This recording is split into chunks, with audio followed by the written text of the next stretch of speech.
Okay, testing. Guys, can you hear us now? Can you hear us? Hello? Hey. Okay, we're good. Okay, now. here, I'll recap for everyone really quick. We just thanked JMac for coming on. And then Aurora just asked, basically I just said JMac's been one of those casters that he's been around for a long time. He's kind of worked his way up and just kind of asked, what got him into Smite, where he started, all that type of stuff. And then... Yeah, so kind of as I was saying, I had a couple of roommates in college. This is like my freshman year, I believe, and then going into sophomore year of college. My buddy Trent came up. I was already kind of playing League of Legends at the time, which I think a lot of people probably were right before they got into Smite, or maybe to some extent of that. And I only was maybe like level 10, level 12 in the game, so it's not like I was dedicated to it at the time, but I was just playing it because like every single one of my friend group was, and they're like, hey, you should probably play. You probably have a lot of fun. And I was, and then my buddy Trent was like, hey, there's this cool game that's like kind of like League, but it's mythology. It's called Smite. You should probably check it out because they just hit like beta or open beta. I'm like, sure, why not? I'll jump in and play. And after like 2 or 3 games, I pretty much stopped playing League and immediately jumped onto Smite. I found, who was it that I was playing immediately? It was Thanatos was like the first god that I got really hooked on at that time. I was playing whatever game mode that I could to be able to play him. Usually I was just playing Conquest at the time. And then as soon as I got Thanatos mastered, because I didn't even have him yet, like I didn't own the god, it was like I was renting him because you used to be able to pay like it's like pay 100 favor and you can rent the god for a game. I'm like, yeah, that's really cool. I get like 150 a game, so it's a net positive.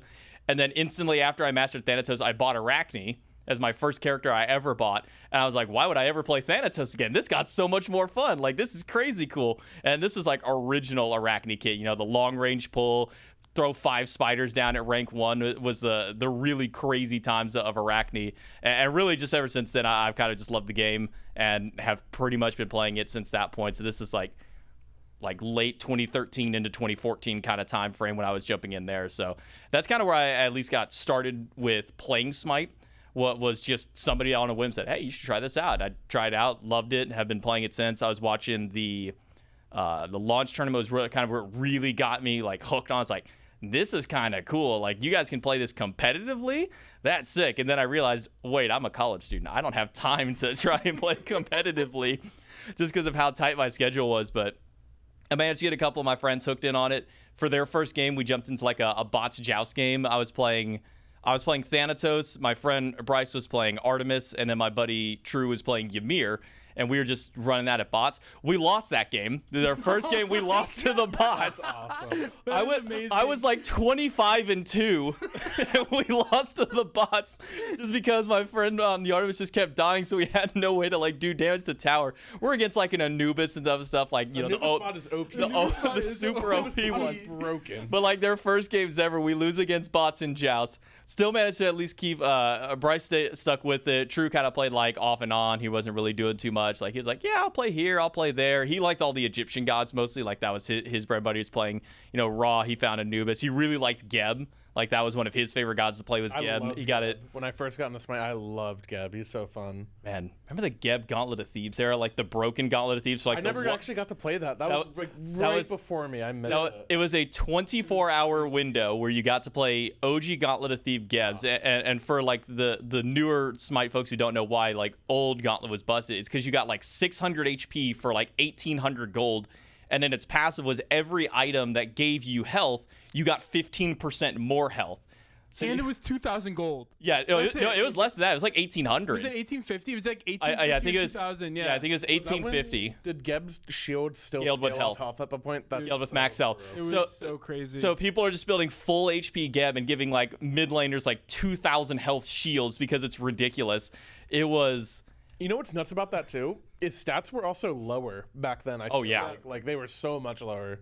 Did you ever get to play the Gauntlet of Thebes? Always reminds me of. Did you ever get to play when there was? I think it wasn't called Promote. It was a Inspire. It was like a relic that increased. It turned the wave into like a fire wave, basically. Did you ever play during that or no? No, I think I just missed out on that. Yeah, because I remember. Dude, whenever like Gauntlet of Thebes or like Inspire got like in ranked, like everybody during those 24 hours had a Gauntlet of Thebes. Every single role had Gauntlet of Thebes. Awesome. It was so troll. And that reminds me of like someone decided, I think it was like his name was like Jaja or something in ranked, who he used to snipe Allied's Qs all the time. And he bought Inspire. and everybody just bought it for the rest of the night. And then we woke up the next day. Oh, it's nerfed.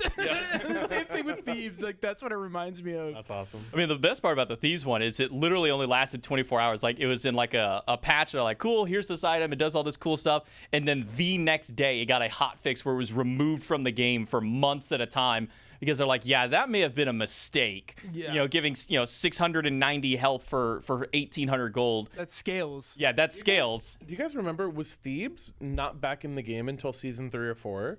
Because I remember, I don't know if it was still in season 4. I think it was 3 or Okay. 4, and if it was in before, it was really bad because that was just that was the era you bought Midas boots, Was it just Sovereignty, health and a Heartborn. prot aura? I don't think it had prots. It was just the aura. Okay, it was. I don't even know if it had an aura. It came back, I think, in season 2. I want to say when Shield of Regrowth got added into the game as well. And I remember the patch that Shield of Regrowth came out on was the same patch that the La Roca Herc skin came out. And I remember the very first game I played on that patch was the La Roca Herc skin with Shield of Regrowth. So I think it came back, maybe that patch, but I could be wrong. I think that sounds like the reason I bring it up. Sounds about I right. think that sounds like season 3. That was to me, season maybe? 2. It was season 2. Okay. Yeah. Okay, maybe So- that's right because I remember being like new to the game or whatever. That's like when I first started playing comp, and I remember like back then, like I read patch notes or I like watched it on the show, and there was no like text for the item. I just remember the item name Gauntlet of Thebes popped up, and everybody was just freaking out. And I'm like, guys, what's wrong? It's a new item. I didn't know any of the background. Everybody was like freaking out. They're like, no, not more. It was so funny. That's awesome. That's even funnier. Like I feel like that probably happens to people that come in now, like that just start playing like recently, and then an item comes out on patch notes, and they're like, "Wait, what's going on, guys?" Why is this back? Why is everybody freaking out of this item? It's like we remember the horror days. Like we got the war stories from items like this. Almost like reminds you of what was it? Was it 2 seasons ago? We had the benevolence meta where it was like 10 benevolence in a game. Yeah. That Dude, I said at the beginning of the year, there is messages of me saying this item is broken, Yep. so beyond belief. As soon as I read it, I literally like 2 days after, I'm like, this item is so broken. At some point this year, if not every support is going it, everybody on the map is gonna have this item because XP, Yeah, passive XP XP, is Oh, yeah. is just way too broken. My team's like, I don't know, it's okay. Like, What was the original benevolence? Do you know? Because I had the same reaction. I didn't know it was going to be everyone on the map, but I remember was- saying like, if supports aren't going this, they're just trolling. You should just buy it every game. it was like gold and XP, I it's think. both, yeah. yeah, it was both. Because like you got the gold and you also gave a Well, portion I mean, to your teammates. It was before that because originally in season 8, that's when they like reworked Yeah. the starter items. And I remember everyone was going Sentinels, and I don't know what it was. Oh, that's what it was. The golden XP, you had no way to drain your stacks. Like if you were cap stacks and you got another assist, it wouldn't count until your teammate took damage. That's right. And then they made it so that if it overflows, it still counts. Then as soon as that happened, I was like, I'm just gonna be ahead every Wait, game. that it didn't have stacks back then, did it? Wasn't it? What was? Whatever the original one was, I don't think remember. it had. I think it just you bought it and it literally just it made you gain less golden XP. That's what it did. The original one in season 8, like it just made you get less golden XP for everything on the map. Oh, But that's right. You got more gold spooling the higher level you got, and That's more right. XP the higher That's level right. you got. Yeah, So that's if you right. if you go benevolence and you got a kill early game, Yep. then you would just you would just start snowball. snowballing Yeah. because Yeah. the higher level you are, the more XP you would get, and people would wait to upgrade like. Because I think support starters back in the beginning of season 8, you could upgrade them at 17 instead yeah. of 15. Yeah. People would wait till they're level 20 and then Then just upgrade it after buy. that. Yeah, but No. Yeah. but I don't. But there was something. You're right. I don't remember the very yeah. first one. I don't remember. I actually think what they did. I could be wrong. I'm seeing if anyone in chat has said anything, but no. But I think what they did was they just increased the XP you got and gold like from the original one, and I think the OG one was still really broken. People just didn't They just buy bought it. Sentinels. Yeah. Yeah. They just bought Sentinels. Yeah, because I mean, before it ever like hit the SPL meta, like you go into like your arena games and everybody was building 5 of them just because you're all full deathballing the whole time. There was one arena game where I actually did it for the first time. I was like, Look, I've heard this is kind of cool. And I had a full stack with him. Like, let's just all go Benevolence, just keep deathballing. By like 6 minutes in the game, we were up like 6,000 gold. It was so busted at that time. And then like 3 weeks later, it hits the SPL. I'm like, oh God, it's my arena game now coming to the SPL where everybody's just getting so much farm. Those scrims, by the way, I wish those scrims got broadcasted because when it became SPL meta, the earrings also came out. I'm pretty sure at the same time, and that's when Bobble was 60%. So, yeah, bro, we played against what team was Haddix on at that time? Would have been the Bolts, I think. Yeah. So we played against him, and I forget what character Benji played, but Haddix played Jing Shen solo, and he had Bobble with Chronos Pendant, and I think he ulted us. I'm not even joking. In one team fight, he ulted us 5 times in one team fight before the team fight ended. And I remember, like, we would fight.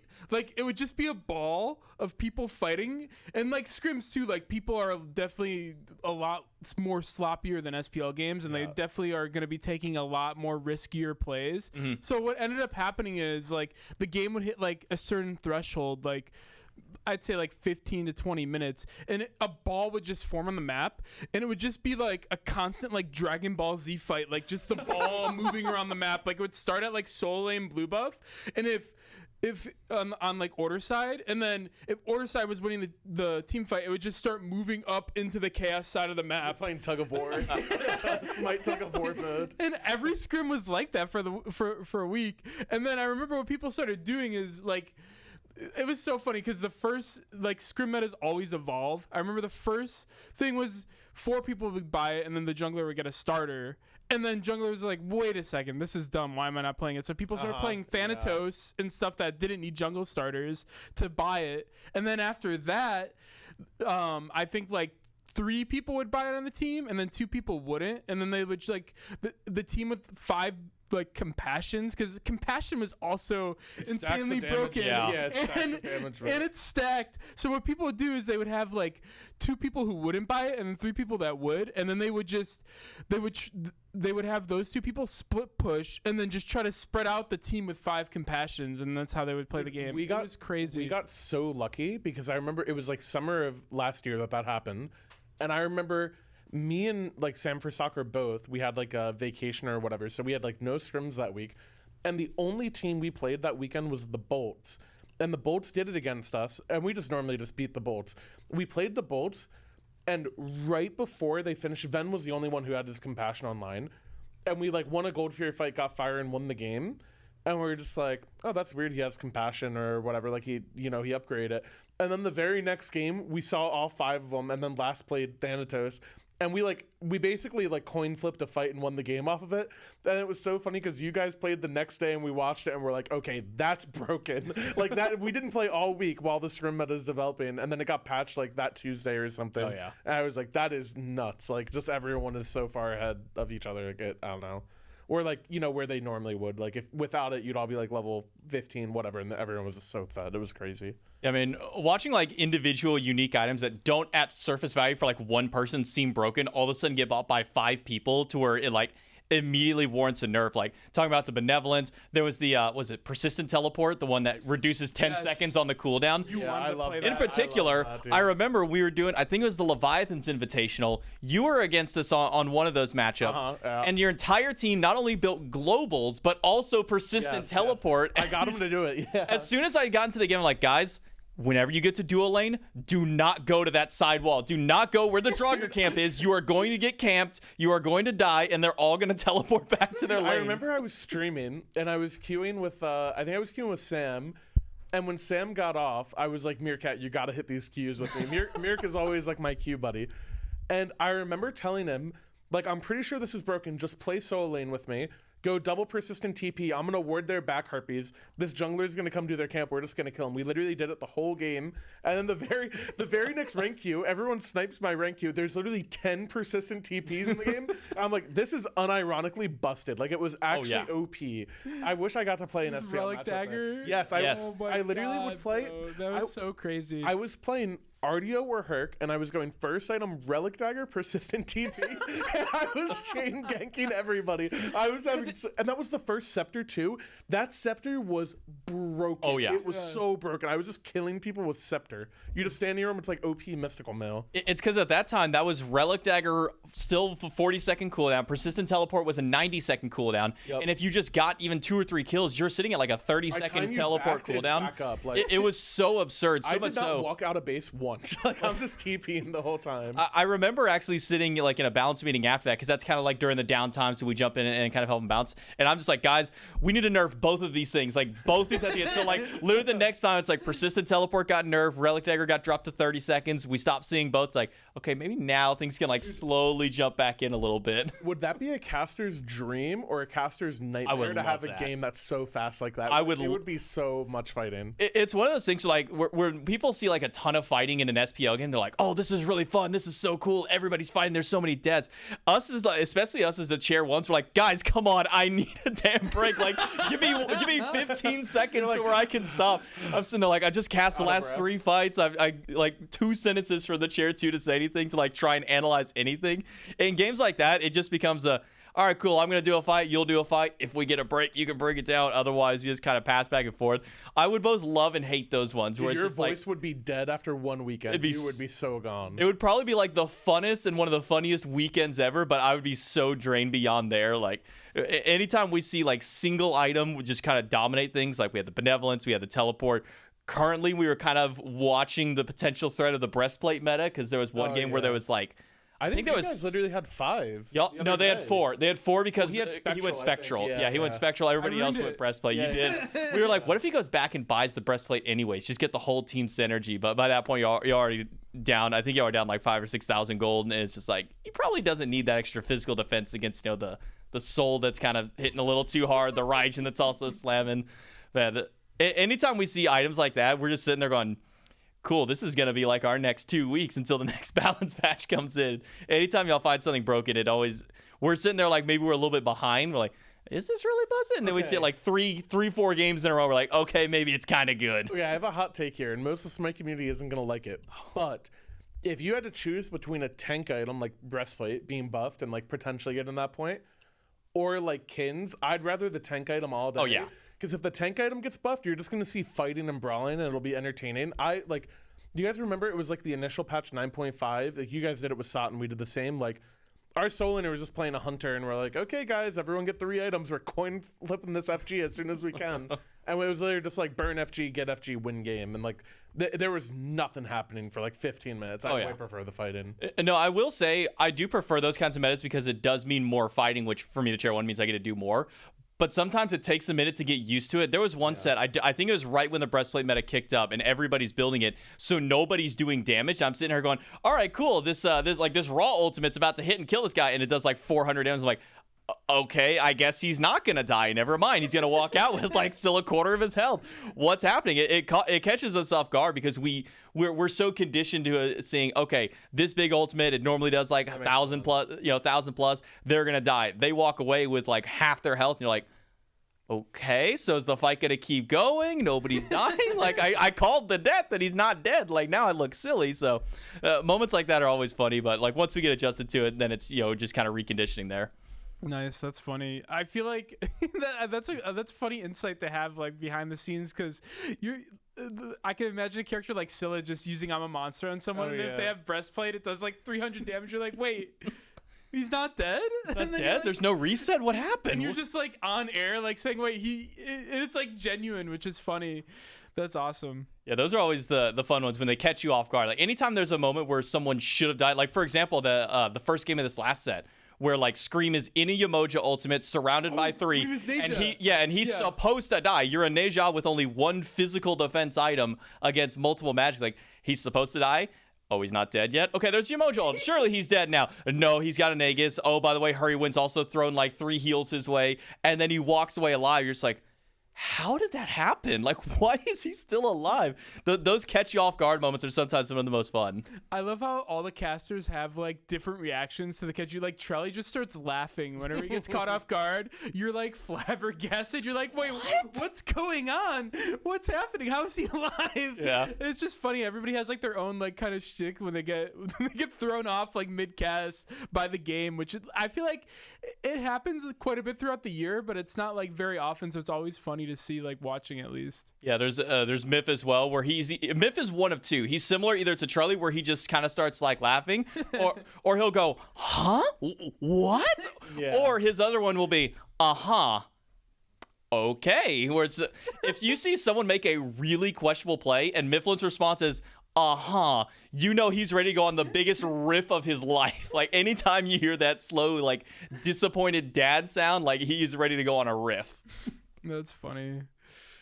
We got a bit, unsurprisingly, we got a bit off topic. I wanted to go back to what got you into casting, because I know you had mentioned that the launch tournaments, what really like solidified you as like, oh, this is really cool.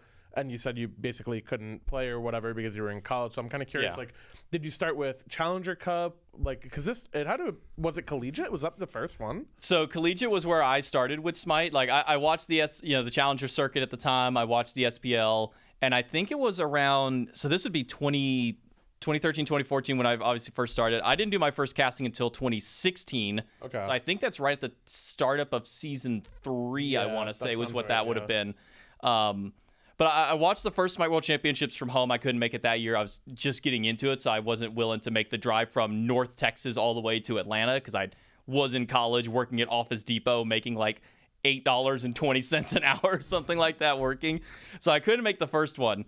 But second year, I was like, I got to go. Like, this looks like so much fun. I got to be there. That's the year, adapting Raise the Hammer. And that kind of solidified, like, this is cool. I want to be a part of this, but I don't have the time commitment to be able to play.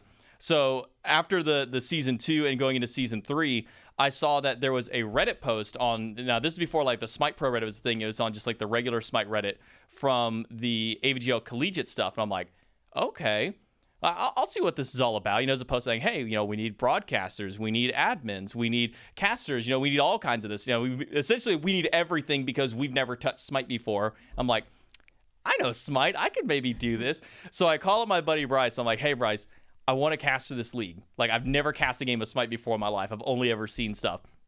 And I'm like, I want to cast this league. This looks like it'd be a lot of fun. He's like, okay, well, what do you want me to do about it? I'm like, can you help me? Like, can we jump in? So we spectate a ranked game for Lassus. He was playing Raw. By the way, that game, he missed a Raw ult on a stationary Gold Fury, which is the funniest thing to watch. Like, Gold Fury is like here, and his shot goes like all the way over here. I don't know what he was aiming at. But the two of us cast that game. I turned it into, a small little reel. I sent that to them. I said, hey, here's what I can do. Literally, this is my only game I've ever touched. He's like, yeah, sure, why not? Come and jump on in. And I get there. He's like, so do you know anybody else who can cast? I went, oh, no, I don't know anybody. I thought y'all had more people. He's like, no, we don't got anybody. So I called up Bryce and said, hey, you want to do this with the collegiate league? He's like, not really, but I guess I will just because. Then we managed to find another guy named D-Syncs joined in. We sent one to, I think his name was Sloth, was the guy's name. Yeah, D-Syncs is great. He's been around for forever. I don't think he watches as much as he used to, but I know back in like season 2, season 3, he was like, he was there all the time. I remember always seeing him in everybody's Twitch chat and stuff. I think he's a Zap mod as well, or subscriber or something. I can't remember exactly who he did a lot of modding for, but yeah, he was doing some modding for pros at the time. He's one of my mods too. Oh, okay, yeah. And then there was another guy. I can't remember the first part of his name, but it was Sloth was the secondary, so that's just what we called him. So we got myself, Bryce, D-Syncs, and Sloth. And I messaged Goremizer in the most formal email you'll ever see, but the most formal exchange you'll ever see between the two of us. I think I still have it somewhere in my original email. I could probably look it up on my phone, actually.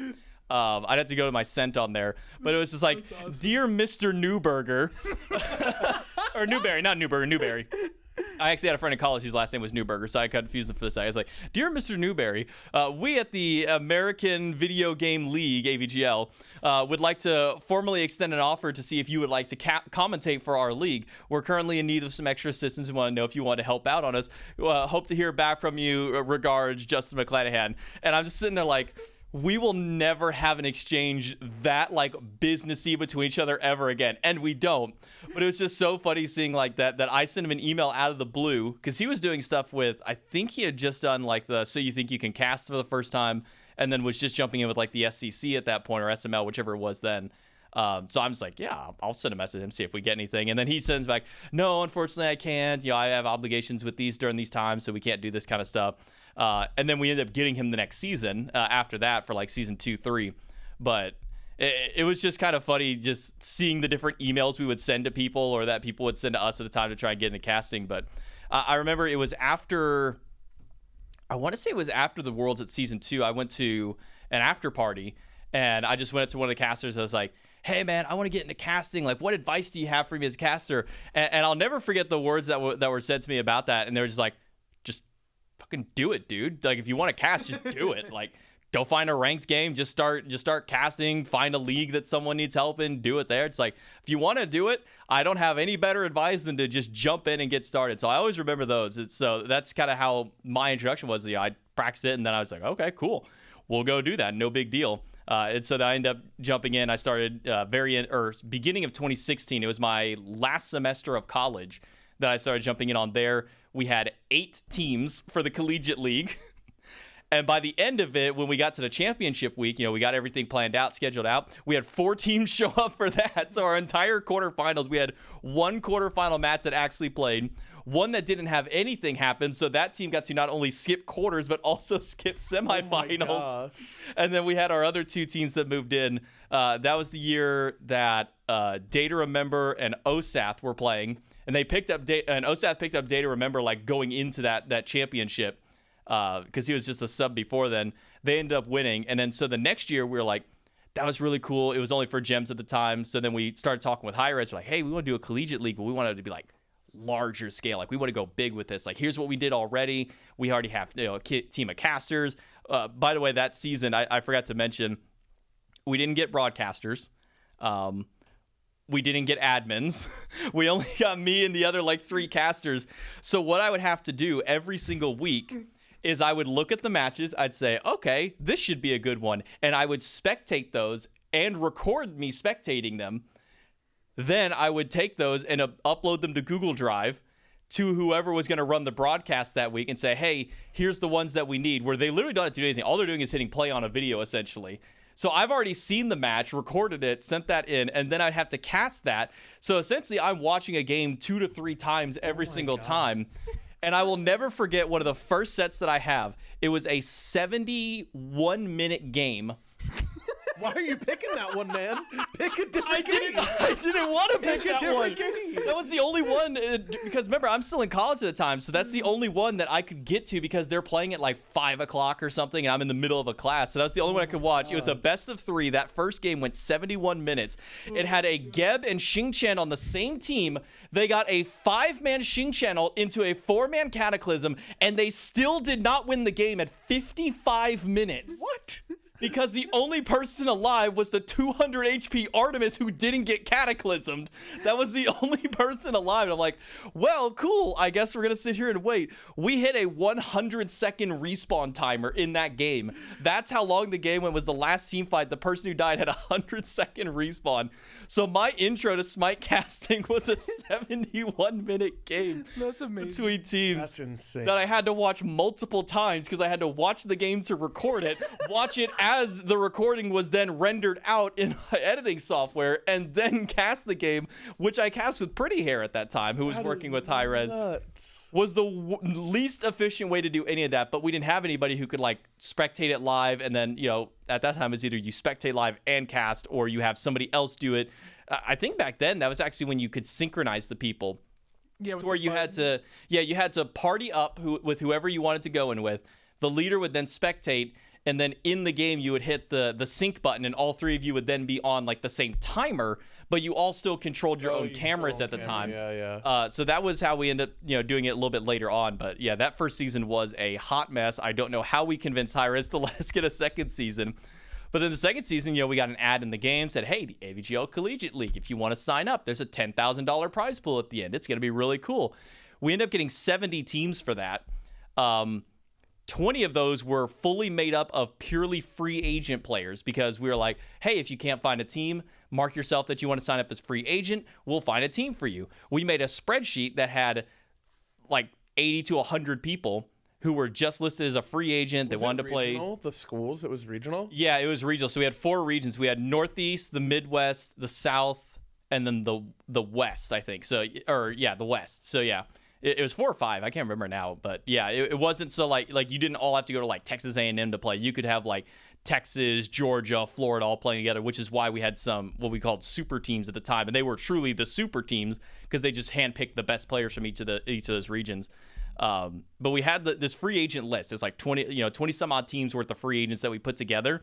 By week 3, every one of those free agent teams had dropped because they would go against the super team and they'd realize we have no chance at this because they're going against players like at the time they're going against players like Sanford Soccer, Fine OK. They're going against Collateral and Fatal. I don't know if you guys ever ran into those guys. Yeah. Mojo Cats and those ones. Like we're running into people like that consistently. They're like, yeah, we don't stand a chance. We're probably just like gonna dip out. So like all those free agent teams that we spent like 3 days putting together so that way they had a chance to play, they were all gone by that point. The only free agent team that was left alive was Skeledon's team.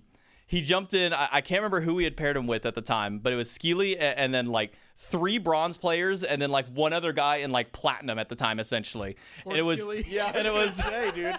Skeely is a good player. That's tough. And let me tell you, when he wasn't playing a top team, Skeely was farming people. I'm sure like, he 1v9. He was like 20 and 1 Bakasura running around, just like completely farming everybody. But then you get to a top team, it's like, well, I can't control 3 lanes, dude. That's just not going to happen. So moments like that, we had a great second. That was our first time we got to host a LAN. We had it here at High Res. Which season was this? Was that 4? That would have been tail end. That would have been the second half of season 3 because we ran 2 seasons a year. We did spring and fall semester. Oh, okay, gotcha. So that would have been our fall semester that we had that one. I think is that the first time we met each other was around that LAN time? Maybe I think I remember I saw you around High Res. We didn't talk that much. I just remember seeing you. I can't remember if it was either season 3 or season 4, but I knew I was here for something, and I remember you were here for like the collegiate stuff.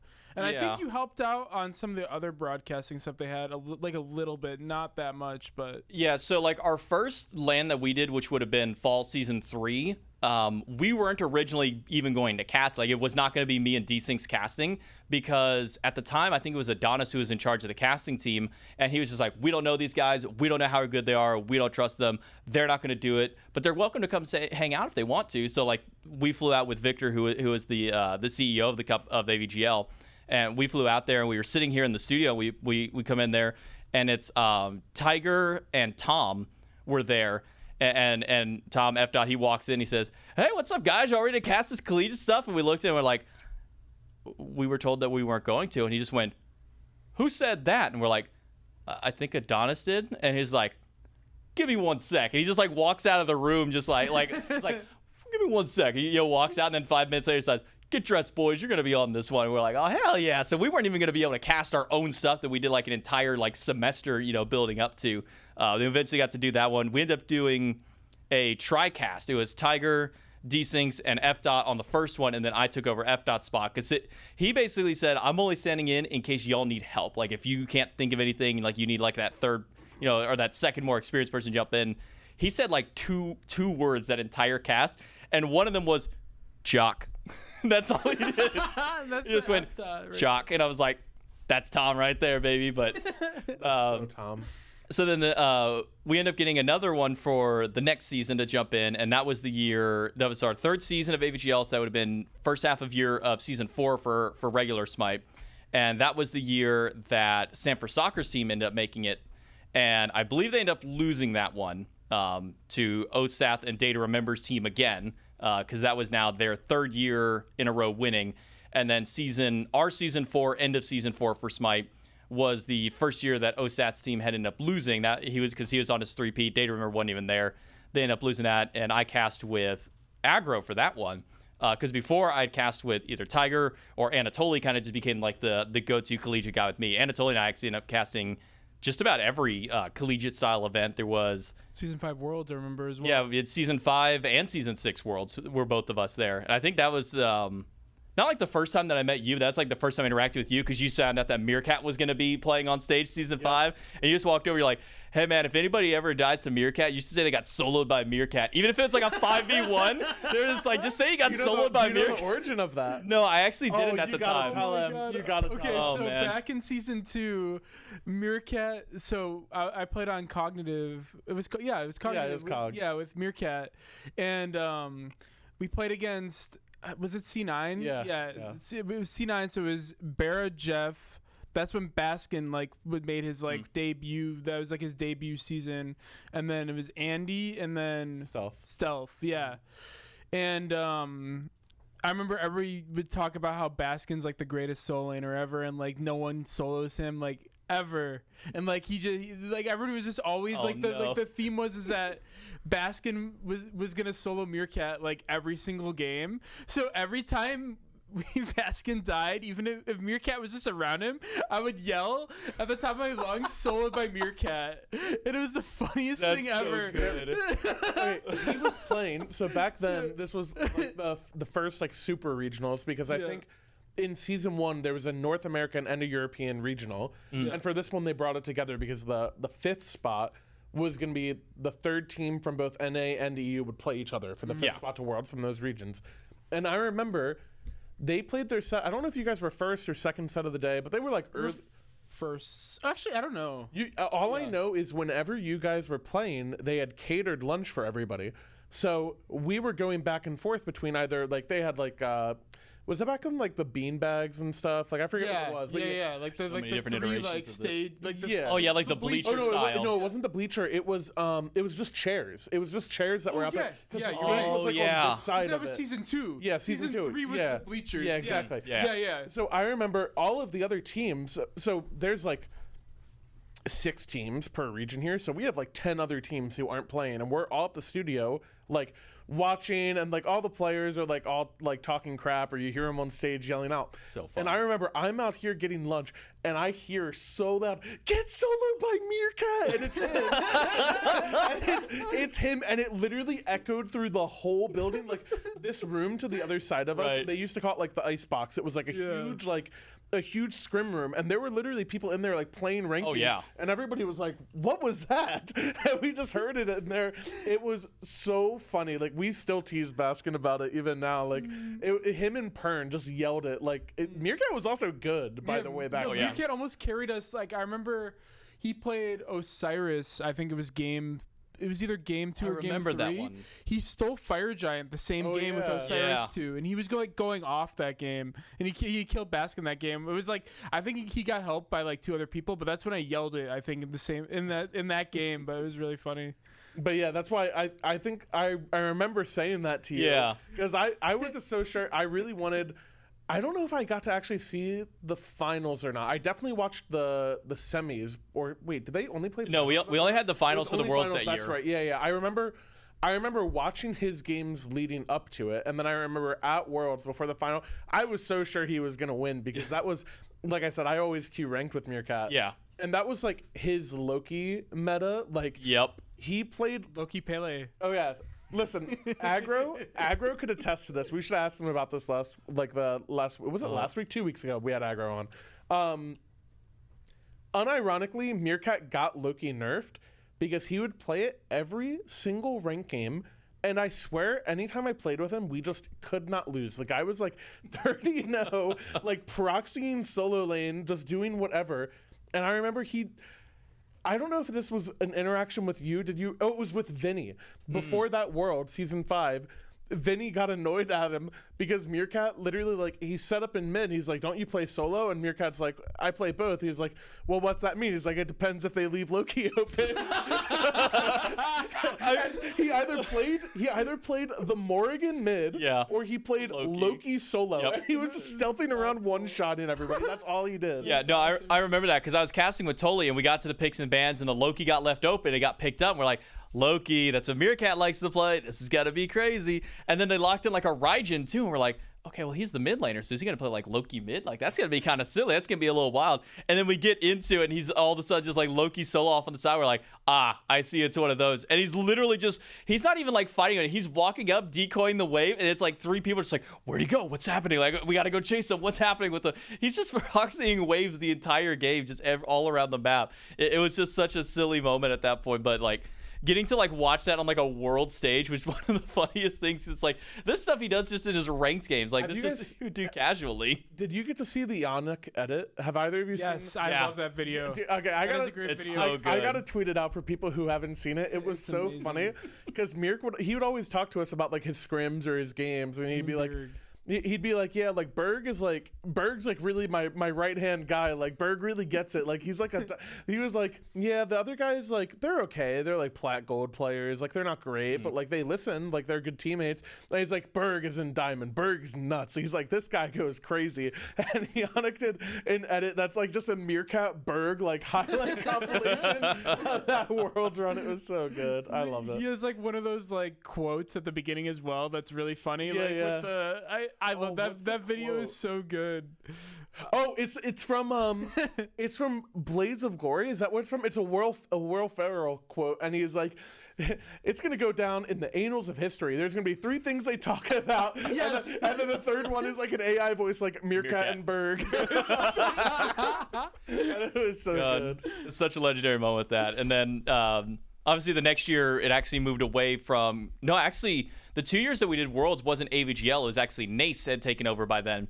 And the difference between AVGL and NACE at the time was AVGL was doing regional-based Smite, where NACE was doing university-based. Oh. But when NACE did it, they announced it like really late. And so they were just like, we told them, like, look, you're probably not going to be able to get everybody at once. Like, you're not going to be able to get 5 from university to fill a large roster. It would be smart if you like did it at the very minimum, did like 3 from one college and then like 2 from another, but it had to be in-state kind of thing. And that kind of became the norm moving forward from there. But the second year was when we actually had Billy join. I think that was his first year doing, the big shot in the collegiate, got his first ring. Then his next 2 years ends up getting those ones. So that's where his 3-time wasn't the first 3-time though. Got to give the credit to Osoth and Data Remember for those. Osoth was near his 4-time at that point. But I remember the year that stopped Osoth. I can't remember the name of the team. I think it was. How long was Osoth in college? That's my question. I don't know, man. Data Remember was doing engineering. Dude's got a doctorate. Yeah, Data Remember was doing engineering, and he was going to stop that year because I think it was supposed to be like his last. And then he ends up coming back for like to continue extending his degree at that point. So, but I remember the year that they end up losing, I believe, is because it was Puckham playing ADC for the team. And I remember vividly there was a moment where their team was doing Fire Giant. And do you remember a guy by the name Wolf King? Yes, I do. Yeah. I think I've seen his name. Yeah, so he was a solo at the time, and he was playing Osiris, and when I heard an Osiris Fire Giant steal, it reminded me of that. There was a game where we walk out, and like Puckham and his team, they're just sitting there like hitting Fire Giant in the pit, and then Wolf King literally just walks up, walks away, steals Fire Giant. We're like, dude, what? You just let him walk in and steal fire with like 150 damage ability. Like, just stop hitting the fire for 2 seconds. Deathwalker did that to me. It happens. There's not much you can do about that. Sometimes they just happen, but those lands are always fun, just getting them in. The one thing I will say about the collegiate lands we had before they jumped to the world stage was they always took place during console events, because we came out for our season 2, which would have been like the first year console was doing anything online. So we would come in during like their like spring finals or fall finals. So we're hanging out with all the console guys during that time. And Hindu would always like sit down with me. It'd be like either Hindu, I think Aggro at one time, Anatolia. They'd sit down like, is this something you want to do? Yeah, keep going at it. We can't guarantee you anything right now. I'm obviously still like a year or 2, not even experienced kind of thing. They're like, just keep working at it. Maybe you can get there one day. You can kind of jump up there. But I will never forget this game. There was one game. It wasn't even a collegiate one. It was a console one.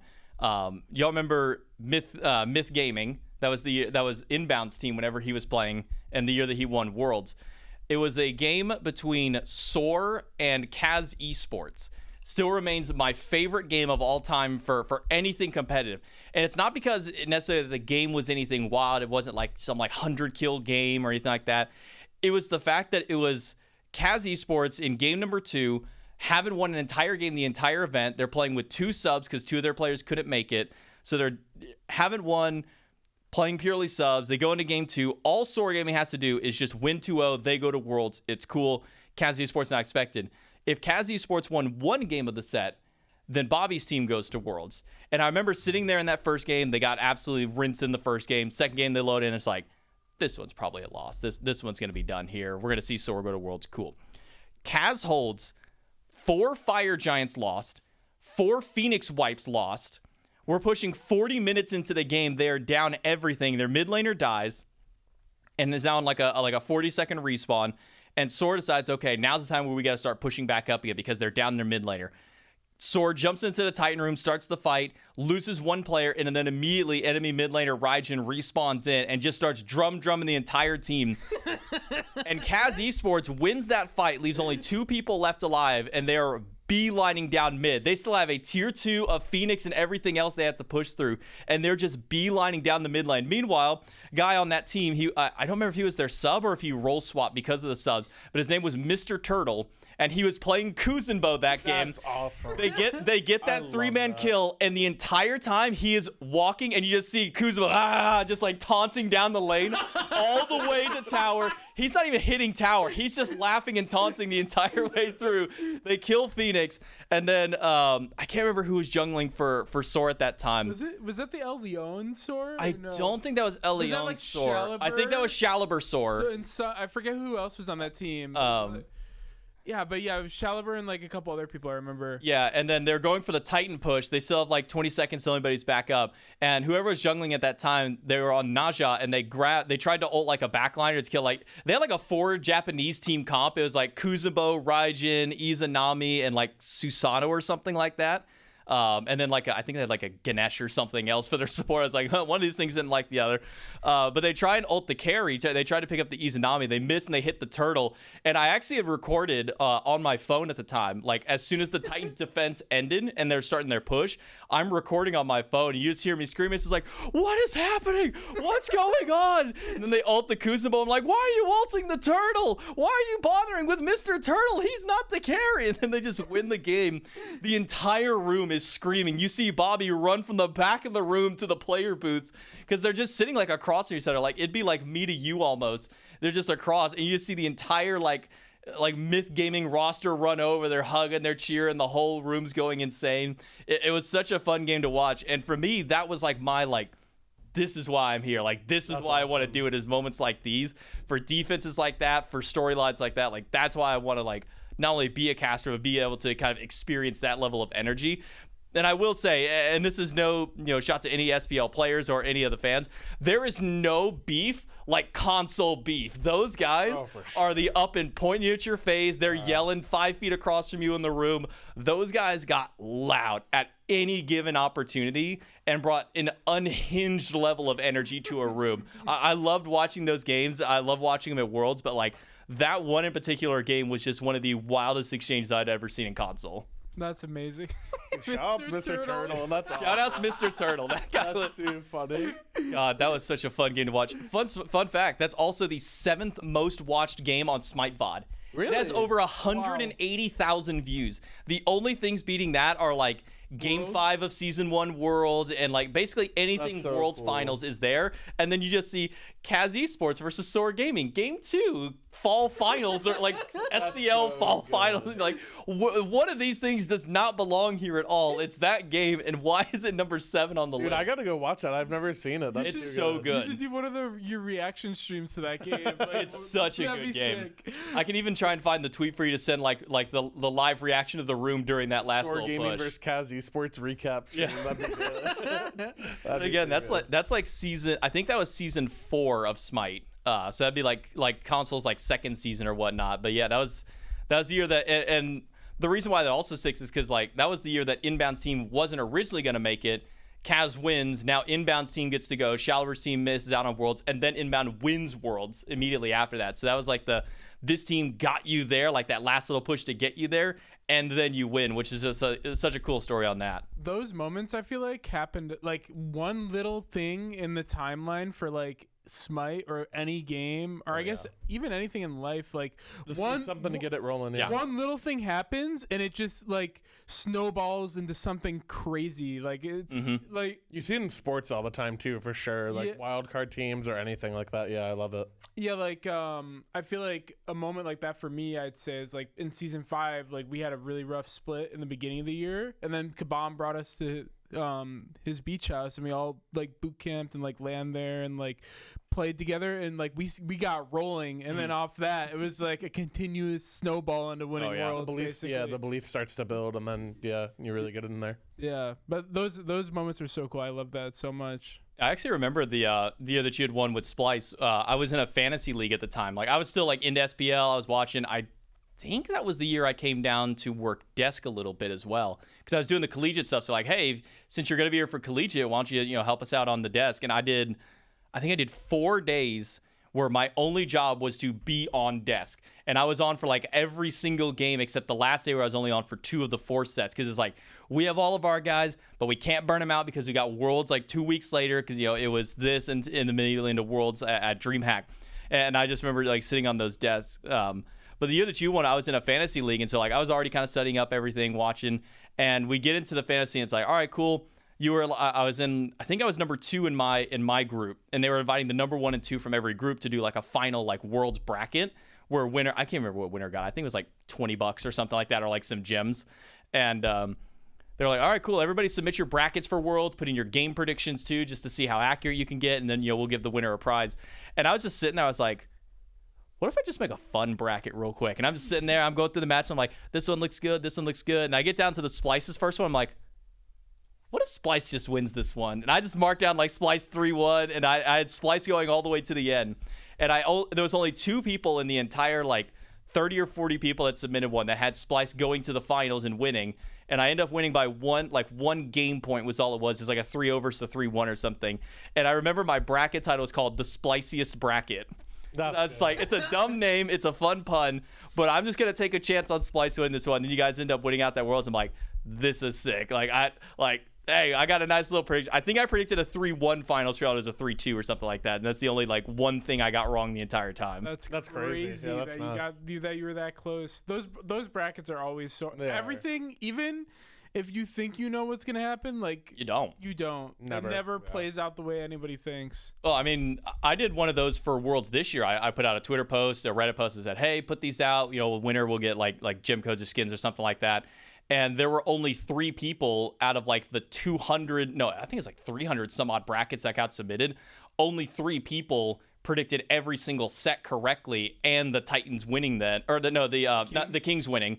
So out of like those 300, only 3 people even predicted Titans getting that far. I'm just like, this is crazy. Like it just goes to show you never truly know what can even happen in an event until it just happens. But seeing that many submissions, everybody going through, it was a lot of fun. But it worked out nicely because there was only 3 people who had that number of points. I'm like, perfect, I have my first, second, and third place now. But those kinds of brackets are so much fun because you have some people who are just like, your diehard fans like, oh, I'm going to be Leviathans all the way, Kings all the way, Dragons all the way, whatever it may be. And then you just get the random out of left field. You're like, oh, okay, cool. I wasn't expecting to win that, but hey, cool. Now I win a prize. I get a cool skin or like an announcer. I think I was doing like the announcer pack for the casters or something like that too. So those brackets are always so much fun. And the fantasy leagues too. I kind of wish that we could have done another fantasy, but I just don't think we had the time to set up another one with the casters this time. But those fantasy leagues are always so much fun. You guys did one for phase 1 this year, right? Yeah, we have one for phase 1. And my strategy is always, I want to get a good, I think my strategy is I always want to get a good jungler, and then I want to focus my front lines. Because almost any other carry, you can kind of just, pick and fill mid laners and carries and usually be pretty okay. But I was always prioritize jungle, support, and solo kind of like immediately. Because I think I ended up first picking Panatom the last time that we did one. Just because I was like second pick overall. So I'm like, cool, give me Panatom. Like, I need Panatom. And then obviously Panatom went crazy. I think I had you as my support. No, you would always tell me, stop playing Ganesh. Yeah, I walked out. Tell me that. I walked out. I'm losing fantasy points because you don't get any kills. No, it wasn't that. I walked out. It was like his first set, and he played Ganesh like 2 games in a row. And I'm like, hey man, it's real cool that you're winning and you're not dying. But like, I get more points when you get kills, and you looked me dead in the eyes and just went, it's the year of the elephant, man. And then nobody else was playing Ganesh. And obviously now we're in like the Ganesh is kind of one of those top supports. Everybody by the end of phase is playing him. But I just remember I came out, I'm like, come on, man, something other than Ganesh. Like, I need something more. And you're just like, it's the year of the elephant, man. That's funny. I wanna fast forward a bit. So did you do, between collegiate and being picked up, was there anything else in between there? So in the middle of doing collegiate, I got an invite from the, at that time, SCC group that was doing stuff, because that was when it was Tier Monster, I think was their name, was like doing the production end of it. But you had to know people to get in there, because they ran like a really tight ship. They were like, it's like, I think they had Freight Train, Goremizer, and a couple of people from the caster at that time were on that team. Wasn't Lermy as well? Lermy wasn't on the SCC one. She did a little bit of collegiate. Okay. And then she did the SCC after I took over the thing.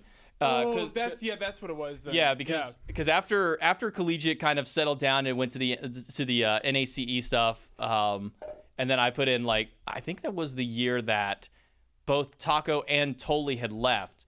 And I was like, cool, that means there's a spot opening up. And then I see a thing on the website like, hey, we're looking for a caster. I'm like, this is my time, baby. I'm like 3-4 years in. Surely I can get this. I get through the first interview, which wasn't with Hinduman. It's just with, one of the HR people and whatnot, just to kind of get, your generic answers and whatnot. And I said, cool, we're going to set you up for a second interview. It'll be Graham Hatfield who'll message you. So I was like, oh, perfect. I know Hindu. This is going to be cool. I get a call on my way home from work. I'm driving in the car. I was like an hour away from my house, driving back from a job site. And he messaged me. He's like, he's like, hey, are you good to talk real quick? I'm like, yeah, what's up? He's like, yeah, I just need to do your second interview call real quick. It's like, okay, cool. So he calls me up and he's like, yeah, I just want to let you know, like, you don't got the job. And I was like, what? And he's like, so we just had 2 like analysts leave and you're more of a play-by-play guy.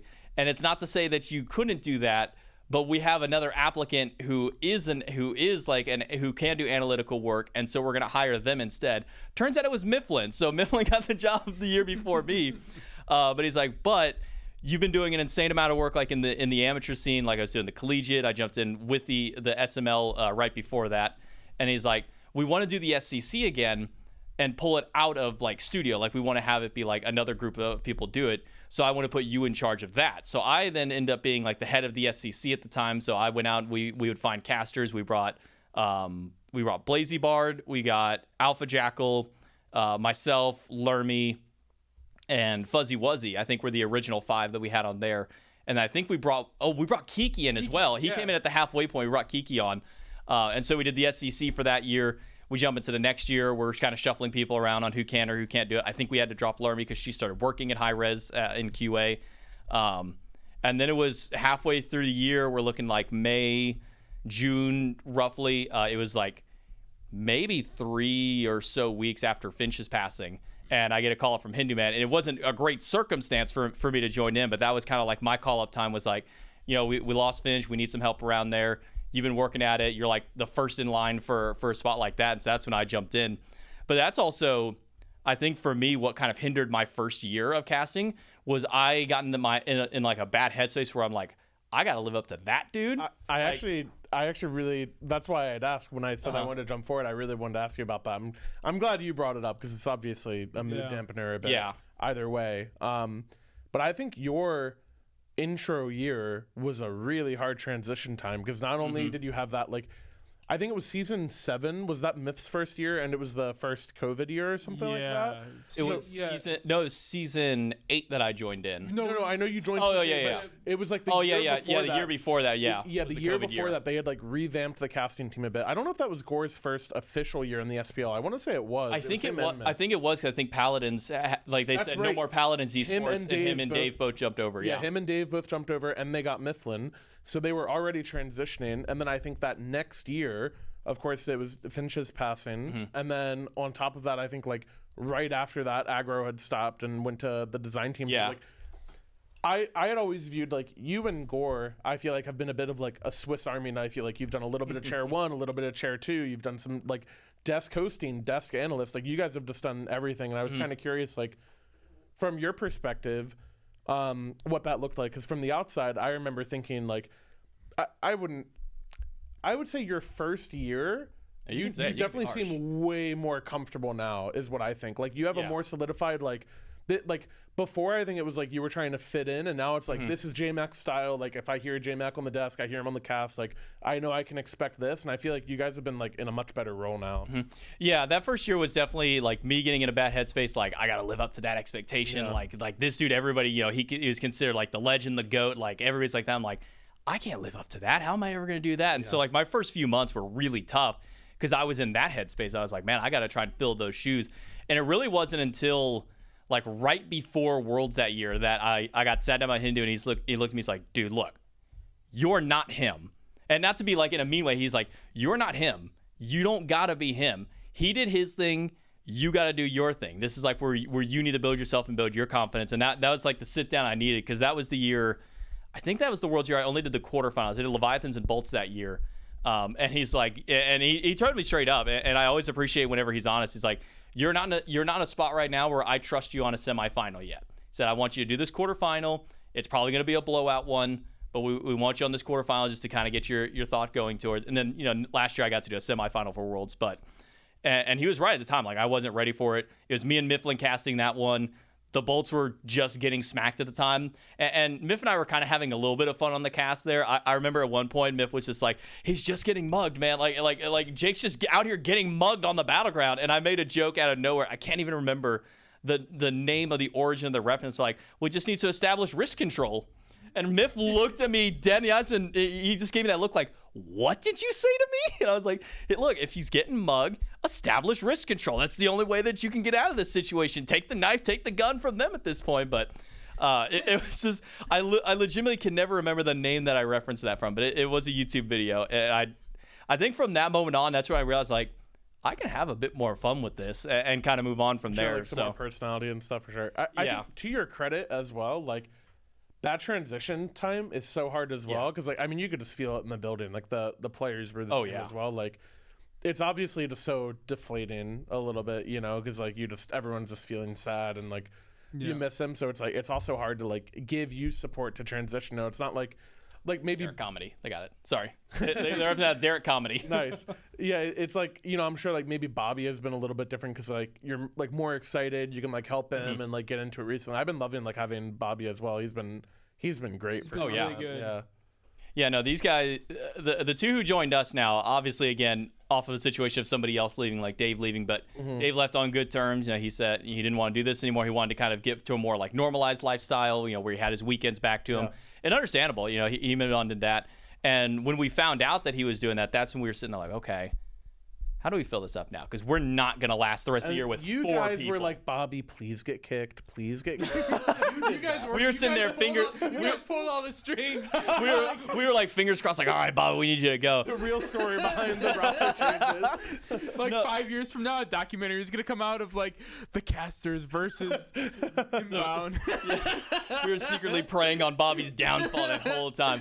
No, actually, it was, you know, anytime that we come in for Masters, you know, we bring in some of the SCC guys, because, like, you know, they don't get to come out to a lot of stuff, and we also bring a ton of SCC teams. Like, well, when we're doing a weekend like that with, like, 4 games 4 days in a row or something like that, it's like with 5 people, because at that point we only had 5 with us, you know, the group of us and then Dave. That's too much Smite. Like, by the time you even get to the semis and finals, your voice has to be dead. Like, yeah, like we get to day 3 of still doing, like, the play-in portion of it for the SCC, and we're like, we're done. We can't do this. So we'd always bring the SCC guys in for those. And we had already kind of had on the brain, like, we knew Dave was leaving. We're like, okay, we need to find someone who can fill in that chair 1 spot, or just anybody who can fill at the time to kind of help out there. Because at that point, that's when Gore was like, okay, well, if Dave's not going to be here as often and isn't going to leave, it's also easy if I start practicing. We had 3, essentially 2 chair 2s, we'll call Gore chair 1.5, and then me and Dave were the chair 1s. To be clear for everyone, like, if you haven't been familiar with, like, casting before, chair 1 is kind of like the play-by-play guy who's, like, kind of like narrating the game, and then your chair 2 is more your, like, analyst, like maybe what you would see like a pro player guest cast. That's like the chair 2. And then what we refer in the chair 1.5 is that person who can kind of fill into both. Like, aggro is like one of those. Yeah, at a point. Yeah, at one point, aggro is able to do both of those ones. Typically, like, in an actual cast, you don't have them as that, but it's the person who can kind of flex. So Gorma was our flex guy at the time. And so we're like, okay, well, if Gore can jump over to 1, he can get some practice there. maybe we can just look for another 1. Maybe we can look for a 2. We don't know exactly. So we kind of looked at what we already had in the talent pool from the SEC, and we said, okay, who do we think can really do this kind of a job? So we looked at the 3 or 4 people, and we brought them out, and then we said, okay, this is kind of their test weekend. Like, we're not going to tell them right away this is their test, but we're going to kind of just see how they do. And we really liked what Frog was doing already before that. And then after his performance at the Masters, we sat down and said, hey, we'd like to offer the job to you, kind of jump in, be a chair 1 for us. And he was like, yeah, cool, I'll do that. And so now, he's on the team with us. And then just so happened a few weeks later, that's when we found out that Inbound got kicked.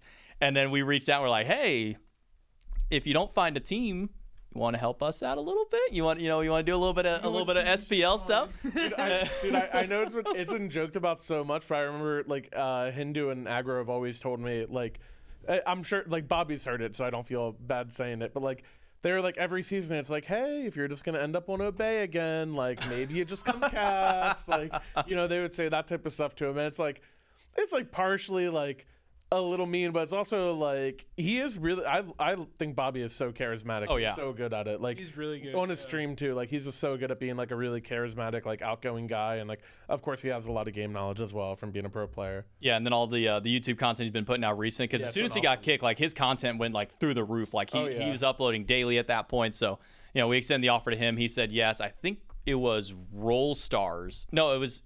Yeah, it was Roll Stars that we brought him out for the first time. Just because he had done some desk work before. I think the Worlds qualifiers where he's like, okay, my team's already there, no big deal. We brought him out for Lowe's just to kind of get some tests, him, Hurry Win. We've also done stuff with him, and so he'd already kind of had some experience, but still a little rough around the edges. He hadn't done it for an extended period of time. So I remember he walked into the Roll Stars and he's going up for his first desk, and he's like, all right, so how are we gonna do this? And I'm like, what do you mean? He's like, well, how am I going to do the desk for this? I'm like, you know what event we're at? He's like, yeah. I'm like, you don't got to be too serious about it. We're going to have some fun. We're going to see some nonsensical stuff happen. Just go with the flow. It'll be cool. And then when we get to, I told him, I said, if you're on the finals desk, that's when we'll be a bit more serious, because, it is finals, even though they're kind of playing for fun. There's still money on the line at that point. So especially the roll versus roll specific ones we did, those are the ones I told him, look, these are gonna be silly. They're gonna be doing all kinds of nonsense. Don't feel like you gotta be too serious. And you could tell he was still kind of nervous first time, because he'd be like, all right, cool, yeah, no, this is a pick. It's really good. It does this kind of stuff. And then yeah, that's cool. And then he would stop like 2 sentences in. And I'm like, all right, Bobby, let me get you another question loaded up. I'd look and say, okay, cool. They picked Thanatos. What Thanatos do for this team? He's like, Thanatos is really good. He's got a silence. He's got that execute. So those tankier targets aren't going to be as tanky, and it's going to be a pretty good early game for him. I'm like, okay, cool. I got to figure out something else to ask you. And I was like, we're going to keep a conversation going. And I said, we can throw some jokes here and there. I do remember, I don't know if you ever heard it, and it came off way meaner than I intended to.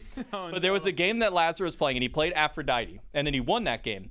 And I got on the desk, my opening line was, and for the first time in Jade Dragons history, an Aphrodite game has won. Maybe some pointers should be thrown Mike's way from last. But I was like, that sounded way meaner than I intended to. That's awesome. And what's funny is before I did it, I actually went back in our little database, and I was looking through the entire history of this year, the first phase, Masters. I had to go through 4 different things. We probably didn't win with it, I don't think. No, because it was you and Dardis who had played it between the two y'all. Yeah. Y'all had no wins on it. And I was like, before I make this, before I say this, I got to confirm it real quick. And then I said it, and then after I got something, I'm like, damn, that sounded way meaner than I intended to. You gotta commit. That's good. But I kept with it. I said it confidently, and I just moved on from it. I was just like, man, that is the statement I'll make, and I would probably never get away with something like that. But in an event like this, I could, because it's just in joke and fun. Sure. Surely you're allowed to do that. I think. Well, it's mostly so. Anytime that a comment like that is made, it's not so much if Hindu Man would let me get away with it, or if Gore would let me get away.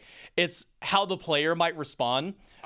Whatever it's worth, I would never care, for the record. And the only reason something like that comes up is you think back to the Dave incident with Obey, when Dave essentially called Obey a really bad team, and because he was new to the casting team, he didn't have that tenure with the players yet.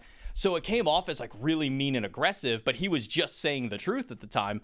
So there's always kind of that not threat in the back of your mind, but always that thought's man, if I say this, they're going to get upset about that.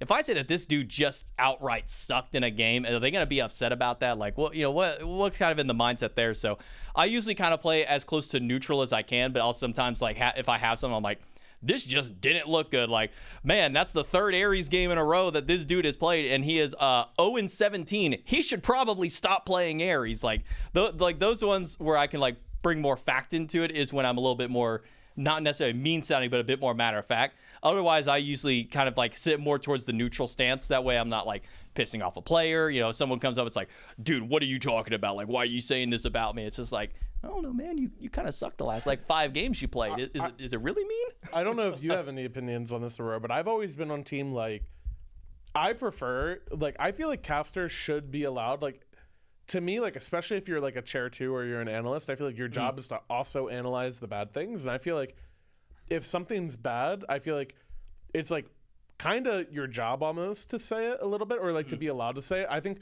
the only slippery slope I think you get in is like, let's say it's like a close game, and then like you say like, oh, like this player lost them the game, and it's like a support who's like 0-5. If you're like KDA watching like a noob like Smite game chatter, like if you're criticizing, I've always thought like it's good to do it, but you just have to like you have to be able to back up the game. Like, I think players only get mad if they feel like you don't know what you're talking about. But like if it's something super obvious where it's like, hey, Mike, you're invading back Harpies' Afro and dying at level 3 every game. Maybe stop doing that. Probably don't do that. Yeah, you're not going to hear me going, well, actually, you know, like you're not going to hear an argument from me. That's for sure. I think there was only one time I genuinely felt bad getting off a desk, and it was off of, I think you guys actually managed to get a win, but it was a game where Lazra had a really terrible Thor game. Oh, where dude, he missed played like horrible that game. From my perspective, he like owned for 10 minutes. I don't know what happened after that, but well, there were 2 of them. There was the one where he owned, and then there was one where he was like 2-10. He only hit like 3 Thor ults the entire game, and it didn't look great, but y'all end up winning. And I remember I harped a little too much about it on the desk. I was like, this was not a great Thor game. He made a couple of really good ones at the end, but like this is something he's got to go back and practice. And I felt bad at the end, and so much so I made it to him like, hey, I'm sorry if it sounded real mean. I should have just dropped it. You know, we should have said the one piece and moved on. But outside of that, like there's always kind of that worry. It's like, do we upset? At least for me, I'm like, have I upset any players by anything I've said? I probably stick neutral. I usually try and stick as much to like what I saw versus like how I feel kind of thing. And I think that's how it should be. It should always be looked at more analytically, objectively versus subjectively. But things like you can't tell the full story if you leave out the negative parts of it too, though. Yeah, no, 100%. And it's not like I don't ever hit any kind of negative points on there. But like if I see something, I go, man, that was a bad play, or like there are some times where like we'll have like a laugh whenever like somebody misses an ultimate out of nowhere, like adapting something, this guy he dunks and he like goes in between 3 people or something like that, and then he just hammers out because everybody just stares at him. It's like, what was that, dude? Like, what was that play you just made? My favorite misses are the ones where like it's like a jungler ganking or a support, and they like, you think they know you're there and they don't know you're there, and you like aim behind them, you just miss everything, they're not even looking at you, and then the laner turns and they're like, what? That's my favorite type of miss ever. I hate when that happens to me. It happens way too much. All the time, especially in scrims it happens to me. But the real fun moments in the games are like when a jungler's going to like solo lane and he's sitting behind a wall like ready to go for a gank, and he doesn't realize the enemy jungler is actually staring at him from behind another wall. And it's just like, do they even know it's a game of cat and mouse? Who's gonna be the one to jump first? He goes in. It's just like he doesn't realize there's a Bakasura like 10 feet behind him, just chasing him in a lane. Those are always the really funny ones to watch whenever situations like that happen. But man, I can't even think about how many crazy moments we've even had over the course of not just SPL, but in my cat. I think this is not SPL related. This is my random thought that popped back in. Welcome to my head, where I think a thought and it must be spoken. Yeah, that's what we're here for. I was doing collegiate. I think it was season 3, and a team had just played Collateral and Fatal's team. And because they were a super team and they were basically just pub stomping every single team aside from like the number 2 in their group, they decided against like the number 7 seeded team in their group that they were going to run 5 teleports in a game. Nice. So they ran a 5 teleport game. They won. It all comes back eventually. It really does. So they ran a 5 teleport game. They ended with like 70 kills that game in like a 25-minute game or whatever it was, because they're just constantly running at them. But I remember the next game that team that they beat played, that team tried running the 5 teleport strat. It failed miserably. But the biggest thing that stuck out to me was they had a tier 2 crit Guan Yu solo. He had a tier 2 into the crit tree. And I just looked and I went, oh, it's gonna be one of these games. This is not gonna go well. He got farmed. He did end up getting his Deathbringer online. Was that when crit was still on the tier 2 item, or was That was when crit was on the tier 2 at the Dude, time. if he got a crit on that big auto that would have been sick. He's gonna be swinging. He's one-shotting if he gets that. God. But no, he was against like a Xing Chen solo or something, so he never really got to actually play against it, and then that team just got rolled. But I got out of that game and I'm like, why did they do 5 teleports? Like, what in the world possessed them to do it? I get a DM from Collateral after. He's like, yeah, that they played our team last week and we did that. So because we're a really good team, they thought that's what was good and then tried to do it. Because it was like a bronze team. Yeah. Because like in like the collegiate leagues and all that, there's like no filter of like ranking. Like you could have 5 bronze players play against 5 masters. And you wouldn't know unless you checked them and then or watch the game play. So because of that, like we tried to like even out the divisions once we started thinking about that. Like, okay, only put like 1 super team in a group together with these guys. Only, you know, if there's 16 bronze teams, don't throw all 16 into one because that region will never live on, beyond, a quarterfinal of a bracket. But just that one moment was just so funny to me because I just remember seeing, I'm like, oh no, these guys are 7th seed. It's a crit Guan solo with 5 teleports. This game's gonna go bad. It just did not end well for those poor guys. Love that, man. I remember Alec or Fine OK, he would always go like, if we were winning a scrim, or he even did it in the SPL once, I think, he would just go Deathbringer Arthur. He would just slam it on there. I'm just like, dude, what are you doing, man? The famous clip. I was playing ranked last night. Haddox built Deathbringer on Surtur last item when he was soloing. Okay, that's OP if he crits. Dude. But dude, 200 stack Deathbringer. Bam. but it doesn't work off its magic damage. Yeah, because the magic damage is a flat scaling. Yeah, but does it not do the magic damage plus a white like auto Yeah, it does a number? white auto. It does a number white too. auto, Yeah. but like that white auto is not going to hit hard. You don't need that. But if he got it, If he got it though. If he got it, okay, you're convincing. he's playing for the content. That's the thing. He's a streamer. He's playing for the content. True. Some of the silly stuff that y'all do, like when you get to like an end of a phase and it's like, okay, nothing matters for seeding anymore. Like we can't go up, they can't go down. We're just gonna have fun. Those get some of the funniest content moments on any kind of games. Like your like 10-1 Pele support game that you played. That was against us, right? I think that's against y'all. The Crit King Arthur, like all those kinds of things to bring out some of the funniest moments, like some great clip-worthy stuff. Auto attack build. Wait, did you do that? No, Panda Cat did it. Dude, that was so hard to not just go, man, Panda Cat's just kind of throwing, huh? Dude, Hindu got so mad. Honestly, rightfully so. 'Cause Yes. we were all annoyed at Panda because we're like, dude, like it's a fun game. We can all have fun, but instead you're just inting the game. I was pretty funny though. It was like it was content. To be fair for Panda's part. The build was funny. The way he played was not funny. No, it was not. He literally sprinted it. It was just beeline through tower. No, I think what made it worse and why Hindu was even more upset was the game before that when Panda got up in the middle of a game to go to the bathroom and Daniel jumped on his computer to play. Okay, but Daniel did farm on his computer. He did. That's crazy. Daniel played mid-end ADC and he farmed on the... he farmed. But we didn't notice that until like after like the Thor dunk that whiffed everything at Phoenix and we're like, wait a sec. Panda's not even there. Like, and we see like Pagon standing up from the player cam. We're like, oh, and we're like, we can't say that. And like, we just got like a cue from Billy's like, by the way, that was Pagon playing on Panda Cat's PC. And we're like, oh.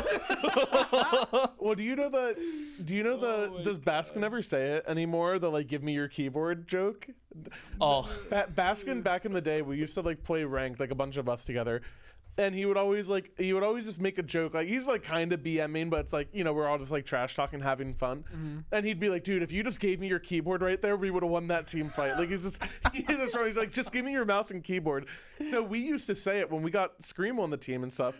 We used to say it to him whenever Scream was jungle. Daniel was like, dude, I'm a way better jungler. Just give me your keyboard. So when we played that set, Daniel was like, hold on, I can actually do it. And then Max went to the bathroom and Daniel took it. But I think that's definitely not professional. That's for No, that was, what was that, end of like phase 2 or 3 last year? Yeah, I think 2. Yeah, I think it was end of phase 2 was when that one happened. Yeah, it was that, and then Panda feeding on the Jormungandr with the full auto attack style of build was what kind of like tipped the scales to like that was a no. Like the first one would have been funny. It would have been like, all right, guys, let's be a little bit more serious. And then that one was the kind of tipping scale. But we're all kind of Jormungandr. yeah. The way I see those games are like, I feel like they'd be even better now that you guys have done like listen-ins and stuff. But I feel like my biggest goal whenever you have a game that like doesn't matter is like I want to at least make it fun to cast and fun to watch. Like that's all I'm thinking the whole time. Is I either want to do that or I just want to like have whichever team wins just like stomp the set and just like move on or something. But yeah, don't worry, we always so secretly hope that we're of course, we're always secretly hoping and get in sets that do not matter that whoever wins game 1 will also just win game 2.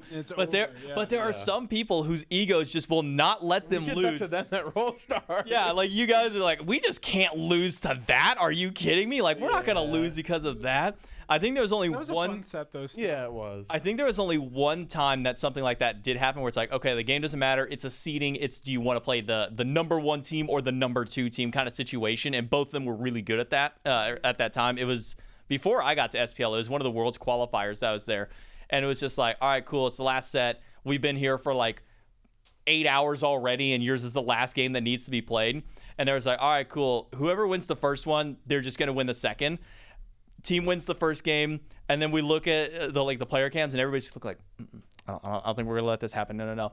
And then we get into the second game, and the team that lost starts all of a sudden like really trying hard. Like they're not seriously doing this to us, are they? They're not really gonna let their egos get the better of them. Like it's a pick your poison. It's like the number 1 or number 2. Who do you think you have a worse chance against kind of thing? That does matter. Like it can matter. It was like it was like a bottom seed SPL team that had been like it was almost like an equivalent of like a Mouse Esports team that was like 8th seed Mouse Esports kind of thing against like number 1 at that time, and it was not particularly close the entire year, and they were not playing well during the tournament.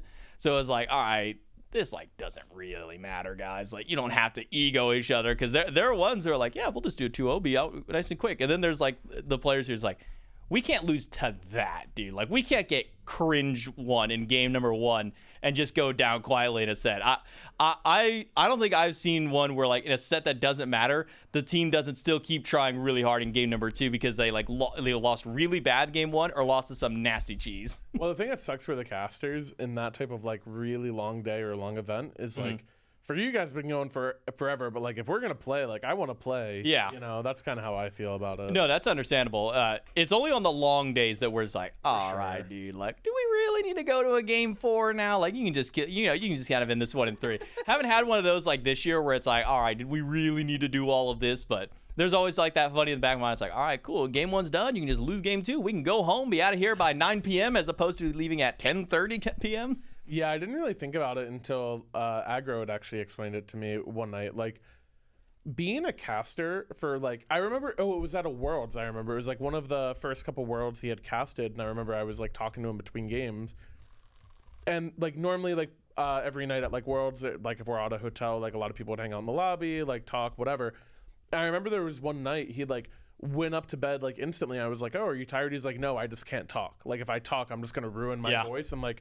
It's so hard when you play, like, it's really cool to have those events where, like, the SEC comes and all that, and you're playing, like, Wednesday to Sunday. But, like, if you're casting that whole time, like, I think people really underestimate, like, if you're trying to, like, give energy to a cast, how much that takes out of your voice, I'm sure is so tough. Yeah, in ones like that, and that's why I said we would bring some of the SEC guys. We'll bring, like, 3 or 4 of them, depending on, like, the size of our team. Like, when I got here, we had a team of 6, I believe, at that point. And then... Taco was only filling in for like that first phase that I was here, and then Taco was gone.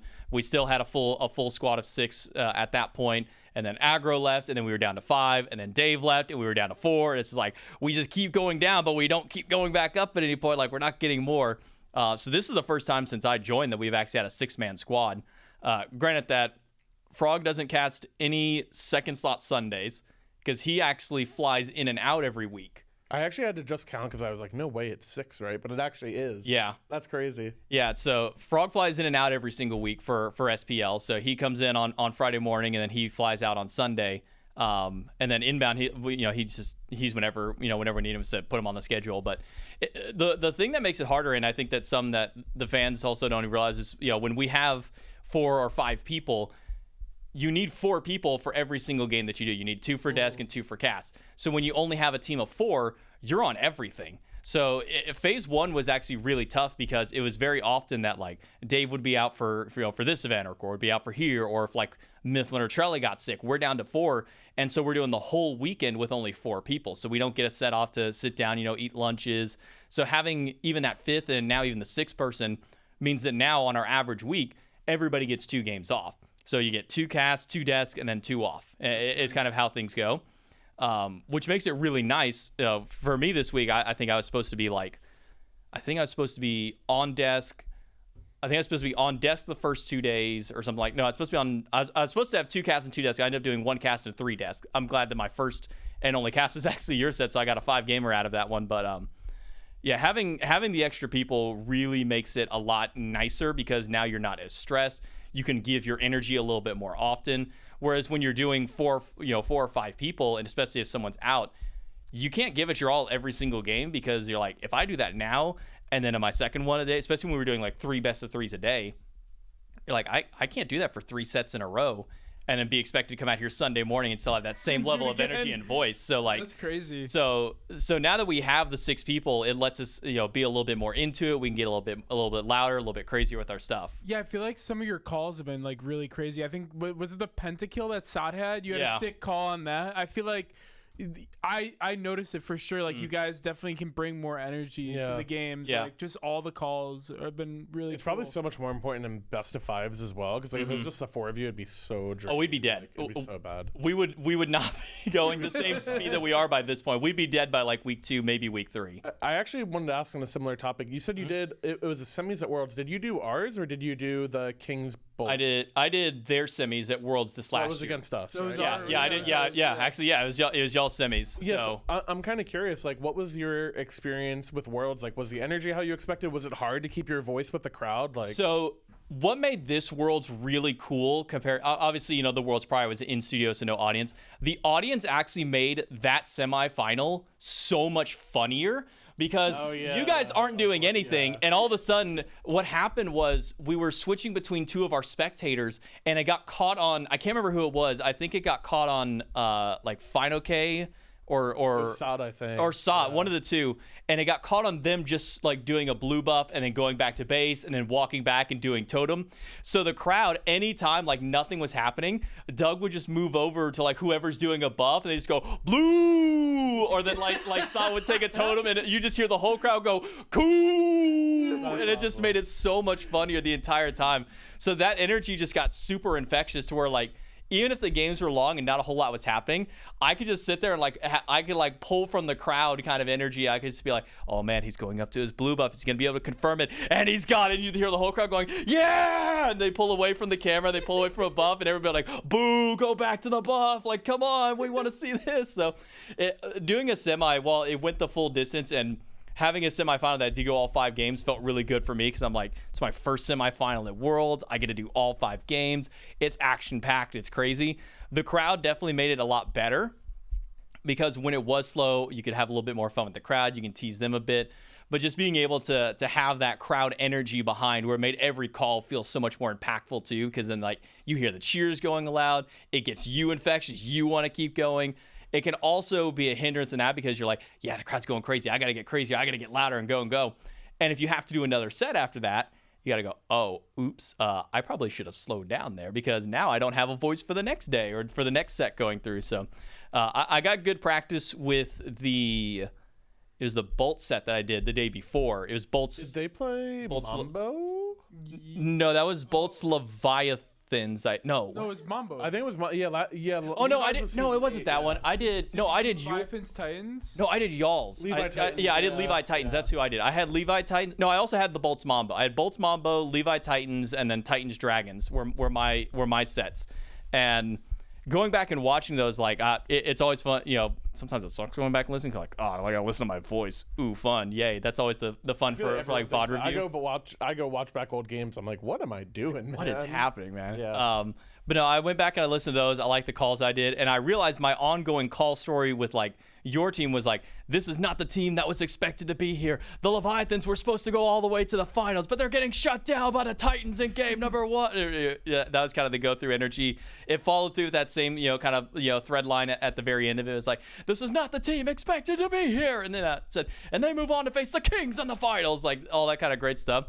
Finding those end calls, like a grand finals worlds call, like, those have got to be like the big impact ones. That probably feels so good. Like those are the big ones. So like having a semis call, while it's still important, I don't feel it has to have as much weight to it as you have the Dave's famous vamos vamos vamos, untouched, unscathed, bow down, like those kind of ones. But there was actually one in your set against the Hounds during Masters. It was game 4. Paul picked Hebo, and we get into the cast. I turned to Miff and I said, well, Miff, we got a saying around these parts. And he's like, what do you mean? I'm like, when your back's against the wall, you give Hebo to Paul. And he's like, that's pretty good. You should use the call. I say, look, if Paul has a pop-off legacy game in this one, I'll make that as the end call. And then he goes like 9-1. And so my call at the end of that game was, your back's against the wall, you give Hebo to Paul, and he'll lead you to the promised land or something like that. And I was like, that's probably the best end call I'll have for a long time. But like that one's like one that just stuck with me because I accidentally called it at the beginning of the game. I called it like 2 minutes in the game. Do you have one? You made me think of it with Dave's like vamos vamos vamos one. Mm-hmm. I know he kind of hates that, but it's funny. Like, I randomly will just like, my brain doesn't plan it; it just happens in a scrim. But like, if I'm chaining somebody on areas, I'll be like I'll be like I hit the third. And like sometimes in scrims I'll be like 3 times with the 3 times, and then and then Nika and I will both go vamos. And I love it. I love trolling with him. And I know Dave, like, it was like really cool, but also like he hates hearing his own voice, so he kind of hates it. He'll always say he hates hearing his voice. He hates his calls. They're really good calls. Even the King's call was really good. The problem is that Mifflin memes the hell out of it because we played it so much. Like our intro to the day video would have like the countdown. It would end with untouched, unscathed, and you just hear Mifflin. So like for those who aren't in the studio, and even for those who are in but not in the sound booth, when those videos are playing, like our headsets aren't live, but we are still able to talk.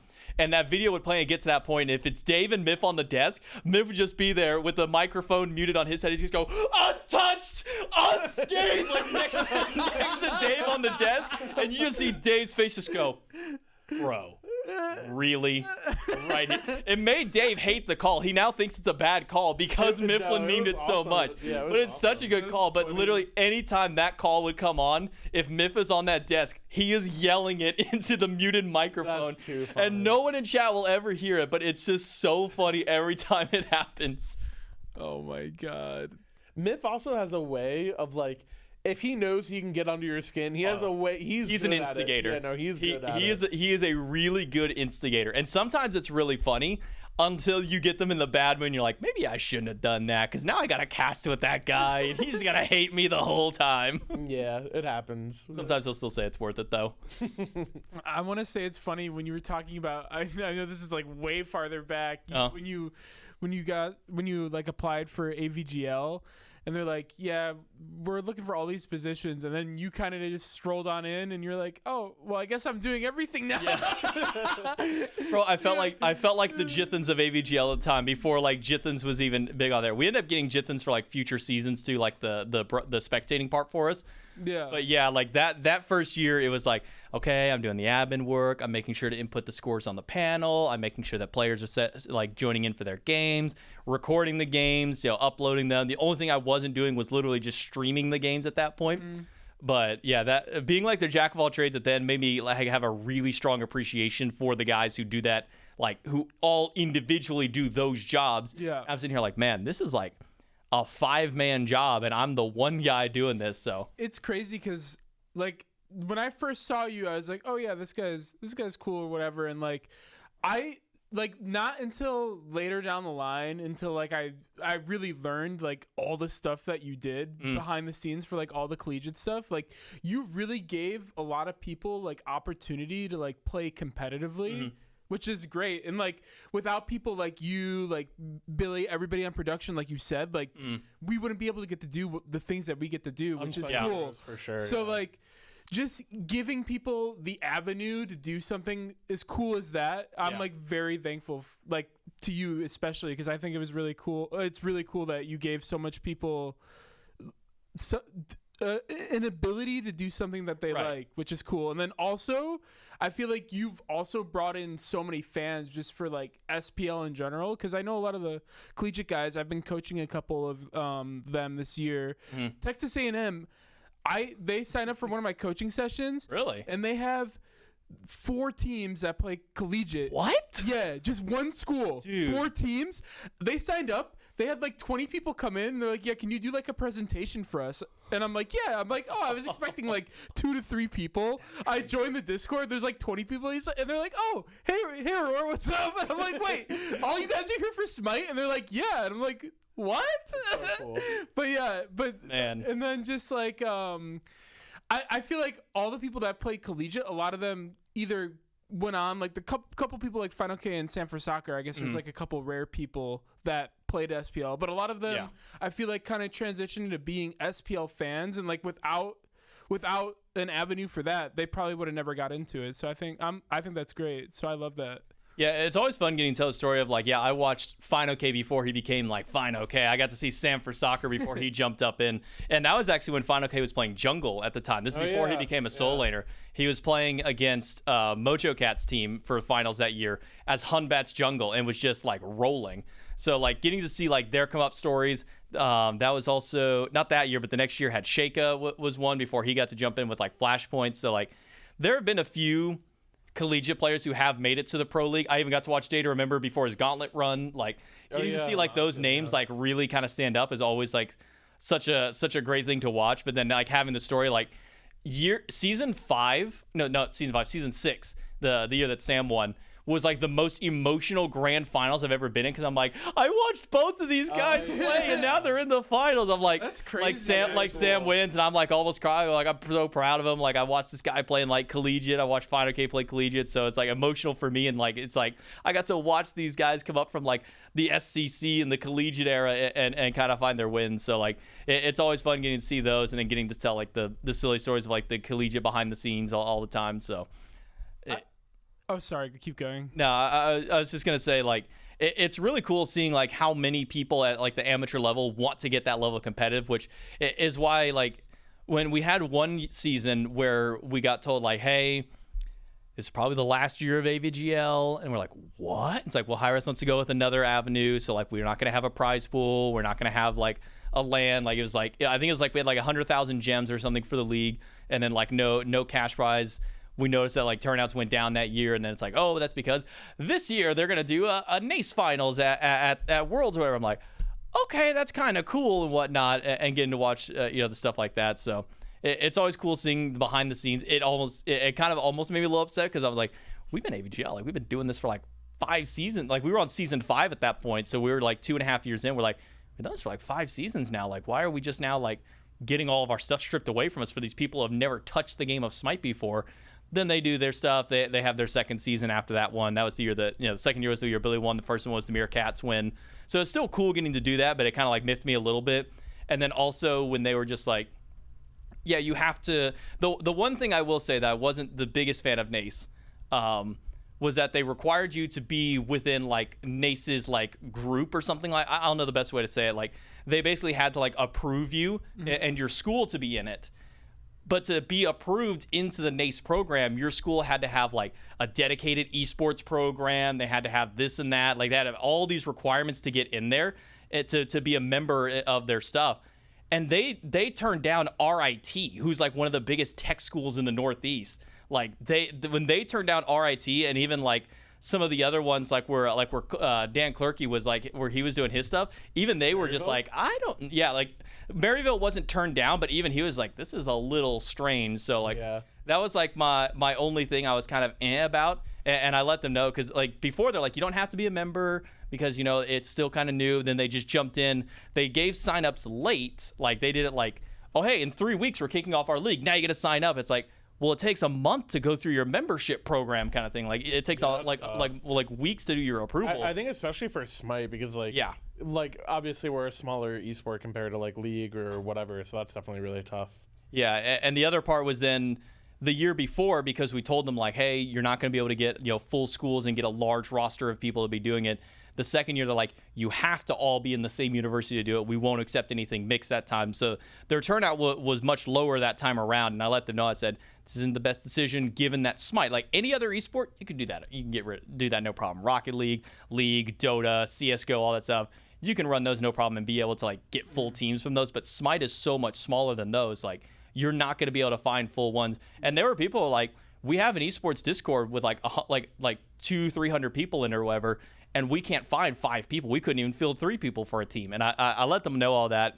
They still ended up going with it. We still held the event and whatnot. But those were like the only like couple of years where I was like, I don't know about that. And then I think they brought back the AVGL the year after that one, run a little bit smaller of a scale. And then now it's actually through NECC, I think, is who does collegiate stuff, and they run stuff with Albion Giants. So I think that's where the collegiate scene now turned to at that point. So yeah, teams I've coached. I coached Full Sail's team. I've coached SAU. That's who I've probably coached the most. And then I've coached the Texas. Well, I didn't coach the Texas. I did like a presentation for all the Texas A&M players, but it blew my mind because the SAU team was the ones who told me, they're like, yeah, Texas A&M has like 4 teams. I'm like, they all go to the same school? I'm like, yeah. And they're like, That's yeah. insane. And I'm like, what? Like, holy cow. Like, there's 4 teams from Imagine Texas they A&M. all played each other in like a semifinals Oh, Lord. or something. Okay, That'd be crazy. Yeah, it's just a full Texas A&M like semifinals. Like that would actually be insane. Considering like again, like when it first started, you couldn't get full teams from universities. Like NACE was the closest that we got to full team, and even when we did have some from full team, they weren't great. Like the original like Full Sails teams, like those guys were not good. When you get to some of the Northeast schools like Rochester, RIT, they had 2. I met Rochester's ICIU. team when I was out there for Splice. They actually came and visited us when we were doing like pre-Worlds. We met like 3 of the players. It was pretty cool. Yeah. Yeah. I think the only teams outside of like those couple of like big textile schools that had full ones were like the Georgia ones, like GSU and those guys, because they're right here in the high res area. They're like, yeah, we know Smite because they're in our area, like they're local to us. I think Illinois did too. I think Meerkat's team did. I remember it was funny you brought up Sheikah because I remember Sheikah played like SEC that year, and I remember Meerkat saying like, Sheikah, you can either play SEC and maybe be in the middle of the pack, or free like 10K at Illinois. and like I think it was Sheikah. It was like a well-known like ranked player though, and I remember they turned it down. But it is crazy to think about like the amount of players you need just to like. Because also the time commitment thing is a big deal as well. Like especially if you're a college student, I'm sure it's hard to find time to do everything. Yeah, dude, it's so cool. The SAU team, they're like all like friends as well outside of the game, awesome. and they That's like hang out. I think that's so. Dude, imagine like so fun. They just go. They have like an esports area as well, and like sometimes they're there. Like I've watched them play. They played Iced, and I sat in like when they played Iced one Friday. Iced is like a weekly tournament. Shout out to Iced. I like playing in those as well. But I sat in and like coached them or whatever during that, and you could hear people in their esports room like raging about other games, and they'd all start laughing at the same time. But I think it's cool, like they all hang out like outside of the game, and like they all that'd be so much fun. I feel like if you got to go to school and you actually got to do something like that with like a group of friends. Yeah. No, so what was really funny is like my first semester of casting is when I was doing. I had 2 roommates in college, not because like. We were all in like actually lived in the same room, but because I didn't like my roommate that I had, so I bunked with another 2 of my friends, and so I brought my mattress from my dorm downstairs, and I would sleep on the floor in their room. And so my first like semester casting, I had the mattress like propped up, blocking like the desk behind me, so you couldn't see anything. Because like one of them had like a bunch of posters and stuff. I'm like, we don't want to see into this, so I just had a mattress. So it became a meme at one point of like the JMac mattress just always behind the scene, just like leaning off to the side. But yeah, that was like my first experience in that. Being in a dorm room one. Especially when you got to like semester ends, finals, they go to the quiet time rules. Oh, you can't be loud past like 6 p.m. kind of thing. So getting to cast in college was weird. And then casting at my parents' house was very weird because I'm like, upstairs on a desk. I have like this small extra wooden box that's like holding my microphone away from me, and I'm like casting from my room, like I'm sitting like, here's my desk, here's my monitor, and like my mic, and I'm just like sitting here like, oh, we're gonna talk about Smite today, and I was always like making sure like my parents wouldn't be home for most of them because they'd be like, oh, they're either at work or they go out to like dinner or something. And I remember my dad one time, he didn't like understand the whole thing. He's like, why are you doing, like, what are you doing this for? Like, what are you, like, what's really good about it? And he said he came home one day, they opened the door, and they could hear me from downstairs. Like, they opened up and they could hear up the stairs just me yelling in the room. And I came downstairs and my dad was like, all right, I get it. He's like, I get it. He's like, I like, as long as you're like happy or whatever, and like if you're getting paid, yeah, go for it, have some fun. Because like he didn't understand it. It took almost like 3 seasons for him to actually kind of like get it. My mom, she'll always be supportive. She was always supportive. She's like, yeah, have fun. As long as you're having fun, that's what's important. Yeah. Oh, they're paying you? Okay, that's really cool. My dad was like, I don't get it. But my dad's also a little bit more traditional and whatnot with his stuff. So, but then when I finally got my own place, I'm like, now I can really kind of be myself again. But I will say I like never had a good microphone. And even like the phase, it was like the year leading up into me joining here, I had a good mic, but at some point my shadow box or whatever it is that you plug the mic into, the phantom power, that's what it is, the phantom power, the cord got frayed, and so it only came in one ear. So I always had to like move my stuff to mono sound in order for it to actually be used. Because I remember I was casting something that involved SCC, and I was with Aggro, and we were sitting there doing like the mic checks, and they're like, have you plugged your mic in properly? I'm like, yeah, everything's plugged in. It's all normal. And it's like, are you sure about that? Doesn't sound like it's coming in. He's like, what do you have your channel set up on? I was like, I got this. And we'd like troubleshoot all this stuff. And he's like, well, all right, to fix this for now, we're going to move it to mono, but you need it like mono sound. Like you need to figure out what's going on. Turned out there was like the tiniest little nick in my cable. And so I had to go get like a whole new phantom power. And then everything sounded great. I'm like, wow, this is nice. I have a great microphone finally. This $200 mic that I spent was being held back by a $15 phantom power that was broken. God. So then I finally went and got my actual mixer that I still currently have. It's like a Yamaha AG03 or something like that. It was a night and day difference on sound. Now you could hear in both ears properly. There wasn't a buzz. My stuff wasn't playing at like extremely low. Like I had my stuff set to 100%, and then like in like the program, whatever, you could bump it up like an extra like 3 to 10 decibels just to get that extra boost of sound. I had all of that maxed up, and it still sounded like I was talking like this, even yelling. I'm like, bro, what is happening with this? Why does my mic sound like garbage? Like in OBS, I have like a gain filter, like bump it up like another like 6. I'm like, I don't understand. Turns out I was just a bad phantom power. So finally, after having all of that and spending like another like 150 on a good mixer, I'm like, I finally have a good mic. And I don't know how anybody ever tolerated my reels before, because I sounded like the worst person on there. I remember I submitted one to the SML team because like you had to apply to join them at that time. Mm-hmm. And they were like, who are you? And I'm like, not like, who are you? Like, oh, what's your name? They're like, who are you in this cast? I'm like, I'm the chair one. I'm the play-by-play guy. And they're like, why do you sound worse than the guy next to you? Like, we thought you were submitting a reel for him. I'm like, oh no, that's not good. So just goes to show, make sure you have good equipment. Dude, you remind me, my teammates get so mad at me because right now I have like there must be something wrong with my wire, but they literally cherry made up a code name. It's just bananas.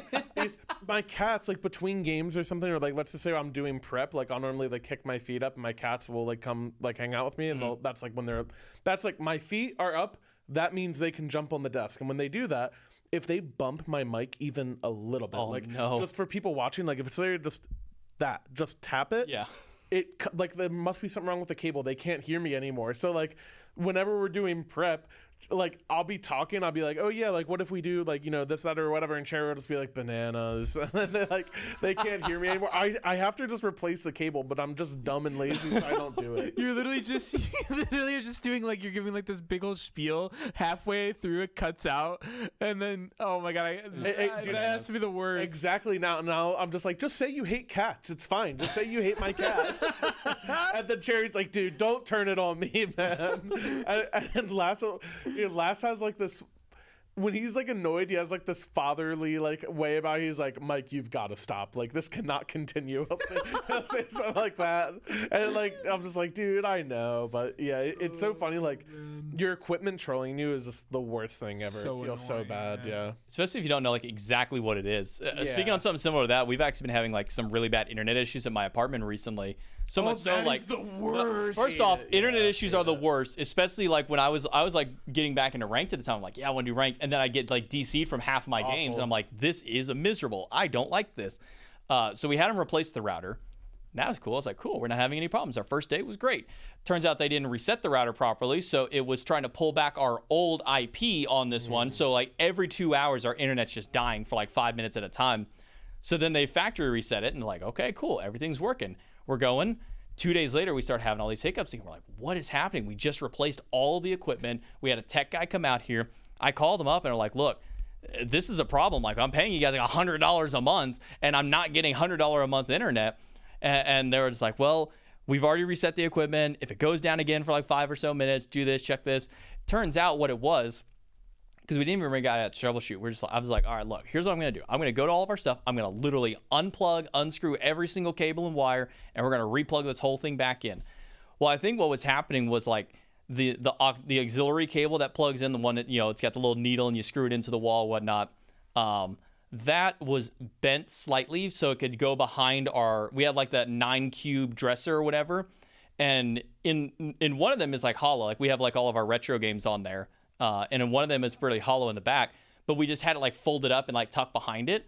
So I just pulled it out, not have a bend in the thing. And we've had no problem since. I'm like, are you kidding me? I had to unscrew and untuck a single wire to fix all of these internet issues. Oh my God. That's awful. And I'm like, what do we pay you guys for? Like, why are we paying you guys $100 a month to come out here and check our problems? And all you had to do is go, yeah, that probably shouldn't be like that. Like, it was miserable. But yeah, ever since I've unrolled it, given it a nice little place to sit, we've had no issues. Dude, I got trolled last year because they're always doing construction in Georgia in general, and especially like my area. Like, there's like they were like digging out like a new like site for, I assume it's going to be like an apartment complex, and they're also adding like another highway exit near me.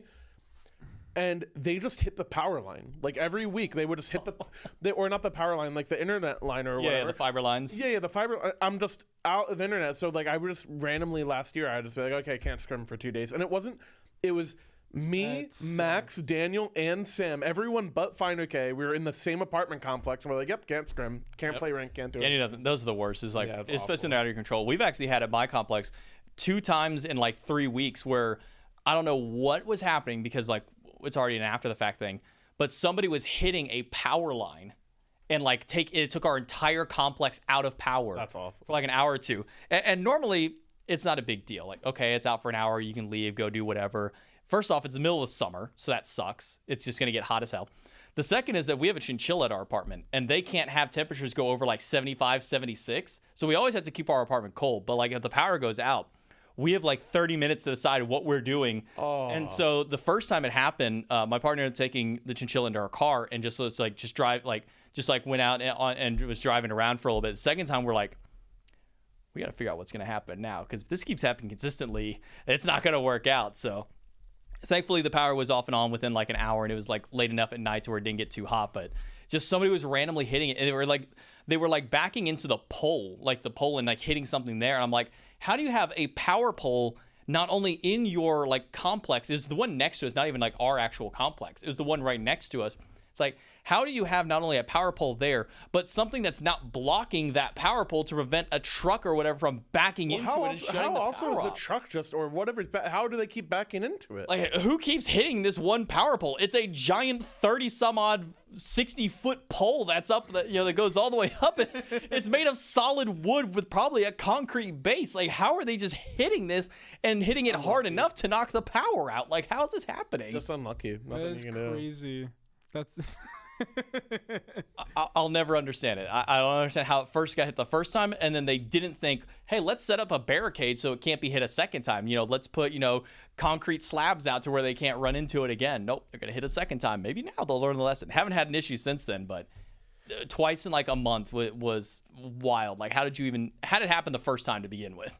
So do your parents ever watch your cast now? I want to ask you that too. Has your dad like watched the World's cast ever or no? I don't think my parents have watched a single game that I've ever cast. And that's really? I don't think they have ever watched my cast. And it's not that they don't like enjoy it or aren't entertained. I don't think they fully like I think they know like I think they know where to, like I think it's one they don't know where to go, but also like not that they don't know how to navigate it, because like, my dad works in the internet company, so he knows how to like navigate the internet and stuff. Yeah. I just think it never crosses their mind to do so. So like I don't think they've seen anything. I was gonna try and get them to Worlds this year, and I told my mom the day before, I'm like, cool, tickets go on sale tomorrow. It'll be like right at like 1 o'clock, and they'll be up. You probably won't be able to get VIP. You're like, oh, we don't want VIP anyways. Like we're not gonna pay like that much. And it's like, okay, well I'll talk to I'll talk to your dad about it. You know, we'll see if we want to get the tickets. Come out there. And so I text her. I was like, hey, tickets just went on sale. Make sure to get them because they're going pretty quickly. Like we're already like 25% sold. And then I text her again, say, hey, we're 50% sold. It's like, okay, well your dad gets off at like 6:30, so I'll just talk to him then. No. And I was like, I told her, I said, I'm just gonna warn you now. I don't know if we'll have tickets by then because they're going fast. So you text me at like 10 a.m. the next day, and she's like, hey, I tried to go back and buy a ticket, but it said they were sold out. I'm like, Mom, they sold out in 5.5 hours. Like they sold out in less than 6 hours. She's like, oh, that's because they were gonna go. Like I talked to them whenever I went down after Masters. I went to go visit them for like the 4th of July weekend, and I was telling them about. They're like, yeah, no, that sounds pretty cool. Yeah, a little weekend trip to Dallas and whatnot, and hang out, come watch come watch a day or two, and then head out. I was like, cool, yeah. I sent her the link to the ticket site, everything. I'm like, here's everywhere you need to go. They end up getting it. They end up not getting the tickets. So I'm just like. So they don't get to come to that one, and they probably aren't going to watch anything anyway. So okay, but no, I legitimately I don't think that they have watched a single set that I've cast. They probably barely even know what Smite still is. That's crazy. That's cool though. I guess like if they're supportive of you, that's all that matters. I feel like, which is cool. But it's really funny because one of their neighbors, it's their nephew, I think, knows me through like Smite commentary. Wow. Like he knows about me. And so him and like that family went to go hang out with my parents one day, and he, the dad or the uncle would ask my parents like, so how's your son doing? Like, how's it over in Georgia? He's like, oh, he's loving it. It's a great time. He's really enjoying, casting Smite. And then you just hear the nephew go, wait, who's your son? And they go, it's Justin JMac. And he goes, oh my God, I know that guy. And they're just like, what? That's awesome. The funniest interaction I've had of like somebody going I know you was, whenever we were doing the commentary from home, like whenever casting Smite from home, remember how they were making like all the gifs of like stuff that the casters were saying, those kinds of ones? Well, because they're getting uploaded to like Tenor or whatever, and that's what like a lot of the phone providers use to pull their gifs. Somebody found one of me, and they sent me a message like, "Oh my God, you're famous! You're on my phone now." I'm like, do you remember what you were saying in the GIF? I don't remember what GIF it was. I could probably look back through my old messages, but like, yeah, I just got sent like a GIF of me, and they're like, "Oh my God, is this you?" I'm like, "Yeah." They're like, "Oh my God, you're hot. Like, there's so many of these of you." I'm like, oh. Dude, that's my favorite. Whenever it was in there's like a balance Discord where people will like type if they have suggestions or something like that. I remember FineOK typed something, and I was looking for a GIF, and it was like I was looking for the Charles Barkley like we have to start a dialogue like that thing. Yeah. I wanted like that picture. It was probably aggro. And, yeah, I said like start a discussion or something, or like we need to have. I don't remember what I like typed into it, but it was a thing of aggro, and I'm like, perfect, Beautiful. I'm like aggro, you gotta get on this, man. like aggro, please nerf this character. That's so good. That is funny. way too funny. There's That's so awesome. many of them. There's so many. Dude, I can't believe if I look at myself too on those, I can find. I'm like, well, Oh, yeah. that's me, or that's Yeah, you. That's yeah. pretty cool, actually, Yeah. that they uploaded all those. Yeah, I think it was my parents' neighbor, who like their son and I were like really good friends in high school, and then like now I'm just like friends with the parents because the son doesn't like hang out with them anymore, or whatever. So I'm like, yeah, you guys are cool. And, we drink sometimes when I go over go visit my parents, and it was apparently them who figured it out, sent it to my parents, and then my parents sent it to me, and they're like, oh my God, look, we found you. You're like in our gifts whenever we look stuff up on the phone. I was like, and I'm sitting here wondering like, what did you look up to find that? Because it was like a really specific quote. I don't remember which one it was. Awesome. I was like, the fact that y'all found me, and then y'all think like that's like some insane thing. I was like, yeah, I know those exist. Like I know that the Tenor website is a thing. Like that's where they pull all things. I just didn't think they would be one of the ones to find it. That's awesome. That is so random and funny. That's great. Yeah, like hearing those kinds of stories is always like, it kind of puts into perspective. It's like, I'm not really famous, I'm not like, like NBA, NFL, that level of famous, but like there's that small, like micro section of the internet where you're like that niche internet celebrity. It's like, yeah, that's really cool. Honestly, but I think that's part of what's like cool about being a part of like a smaller community though, is where like, because I'm not even saying like, small could be even any game, even still, I think like, just compared to like, like obviously, like you said, like NBA or like acting or something like that. It's kind of cool when it's like a more like niche interest, and then it feels like you have a lot more in common with someone, or it's like a more like if you're a fan of Smite, you probably have like, I feel like Smite has like a really dedicated like fan base and player base. So it's really cool. Like when you do come across someone, I always like to ask like, oh, you guys know like Andy's, it's like the ice cream. Yeah. Like, there was a guy who, I mean, it's not that surprising in Georgia, but there was a guy who like played Smite and worked there, and I went with Aggro, and we got ice cream. He's like, wait, are you Aggro from Smite? I was standing right next to him, and I instantly like slightly turned away, and Aggro looked at me, and I was like, don't do it, and he didn't. Don't say it. I feel so embarrassed, like, it's like cool, but also it's like a little embarrassing in public. I remember I went to my girlfriend Leah's from Indiana, and there was a breakfast spot near her that we went to like most times that we go down there, and I felt so bad because like I was just not having a good morning, I was just like grumpy, I was tired, all that, and this guy comes up to me, and I wasn't like mean, but I was definitely like, oh no, I'm not in a good mood right now. And then, Oh, no. And then I was just really short, and I didn't mean to like be rude to them, but I'm sure it came off that way. And then the next time I saw him, it was so fun because like I like got to ask a guy like, oh yeah, like how long have you been playing, like that type of stuff. But it's definitely cool, and there's like people in your like community. There's another guy. There's a bagel place near me. I think we tweeted this out, but like there's a bagel place near me, and we like ordered like a couple bagels for pickup. And they left like a note, and they gave us like a couple free bagels, and they were like, "Good luck this season" or something like that. But there's people That's that crazy. Cool. It's like the whole staff like knows Smite, like all of them, they know the game. So yeah, it's really cool to meet people. Yeah, there was one day, it was after we were getting our suits like sized for Worlds last year. We were gonna go to Outback for lunch because it's right there next to where we are, and Outback really went open till like 3 p.m. It was like 2, and we're like, well, that's dumb that you're not open yet. You just lost that, so whatever. So we ended up going to like Buffalo Wild Wings. And the waiter that we had knew us through Smite, like he knew all about like all the cast and whatnot. He didn't say anything until the very end. Whenever he like brought the check, he's like, "Here's your check. Just want to say I think you guys do a really good job. It's really cool, getting to see you guys out here." And so we ended up like sliding him a couple of codes because that was when like DKO was coming out. Awesome. So we like gave him a couple codes for DKO. We're like, "Hey, thanks for being a good waiter.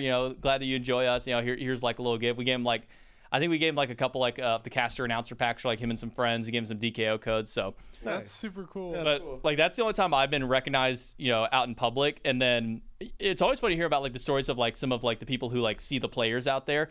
I've only ever seen one player out like in public. It's not like I'm going out all the time, so it's not like I have no opportunities. But I saw Captain Twig. It was the night of him having a kid, like his wife having his kid, and I saw him at Kroger at like 10 at night. We were getting like sushi. And we just like see him in the store, and he's just walking through.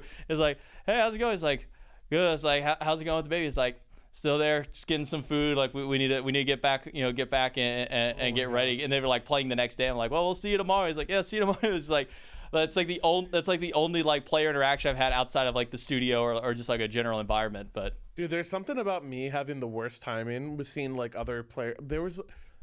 I went grocery shop. I had a double block one day, okay, and I think. The night before that, I don't know if I like drank with friends or something like that. I don't remember, but I feel like I was hungover, and then I had a double block, and it was between the blocks. I went to go pick up lunch, and I was like, again, I'm just so out of it. And I saw Clumsy at the grocery store, and Clumsy's always like so like he's just so like. He just has such like a good amount of energy, and he was like, "Hey, what's up?" And I was like, dude, I wish I could like meet his energy level, but I was so tired. Like I feel the worst. I get caught off guard so much, but it's also cool like to see everybody. yeah, I think outside of this, like we actually at first it started as like a Discord like group chat, just like the private group chat. We had like 5 or 6 people between like a few of the devs and then like me. It'd be like, hey, we want to go do Andy's this week. It'd be like after like an SPL day, like, yeah, I'll go to Andy's and whatnot. And it started getting so many people that we've now included as its own Discord server because you can only have like 10 people or something. If you don't have Nitro, you can only have like 10 people in a group chat. So eventually we just made a server of people, and part of the ones who were playing the board game back there are in that one. So that's cool. We ended up making a group and just be like, hey, Andy's this week, kind of send out ahead of time, scout out and whatnot. So we would have like 6 or 8 of us like just standing around Andy's, just eating ice cream and just talking about whatever. Yeah, that's the first time I saw you at Andy's. Right. Yes. So it was funny because we went to Andy's, but we didn't know all you guys were gonna be there as well. Right. Now I remember that. And then, I mean, it was so funny, but that's when you and Jithens first moved down. I think it was like a week or 2 after. And that was like the only time he ever went to Andy's too. He went there like one time and said, "That's enough social for me forever." That's funny. I love Jith to death, but like getting him to go out in like public areas was not happening. Like he'd go hang out with like Auburn all the time. Like the two of them would do all kinds of like crazy stuff together. But like getting him to like go to Andy's or like go out to a dinner was like not happening. So like the one time you saw him was like the only time he ever went out for something like that. That's funny though. But yeah, no, I remember I ran into you guys, and then because I think I mentioned to Clumsy, I'm like, oh yeah, we might go to Andy's. He's like, oh yeah, we might go too, and with like a bunch of people. I'm like, oh cool. And then I saw you there, and I was like, oh cool, yeah, JMac's here. I think between that one and then Captain Tweed, like the only two like player interactions I've had outside of it. I almost forgot about that. That was like right when I first started too. Because again, if we got Jithan to go, that means he was like still kind of fresh being here. Because like he never went to any of the ones after that. I think it was literally like the week after you guys probably moved in or something. Were they even announced at that point? Yeah, we would have been there at that point. I think so. Yeah, because they put out the phase 2 one, and I didn't join until like week 2 of that phase. Okay, gotcha. But they put out like hey, here's our phase 2 team, and it had like mine on there, and then like Jithan had already known that he was going to be here, and then I jumped in like week 2 live, and Jithan didn't get there till like week 5 or something like that, because he was moving even further than I was, and he was doing like the whole pod move and stuff. So, it was like almost a month that I had the apartment to myself, and it was really cool having a 2-bedroom apartment to myself. And then we had a second person. Like, it's still kind of like I feel like I have an apartment to myself, because like we both just like we'd stay in our own rooms. Like I had mine, he had his. We'd interact like when we went to the kitchen like to cook or anything like that, or like when we were like in and out for work. But I remember the only reason that we picked that apartment was because when he moved down here, he didn't have a car. And so I would like drive, like I would either drive him where we needed to go if we had to go like the grocery store or whatnot. Was he from the city? He was from New Jersey. Oh, okay. Yeah.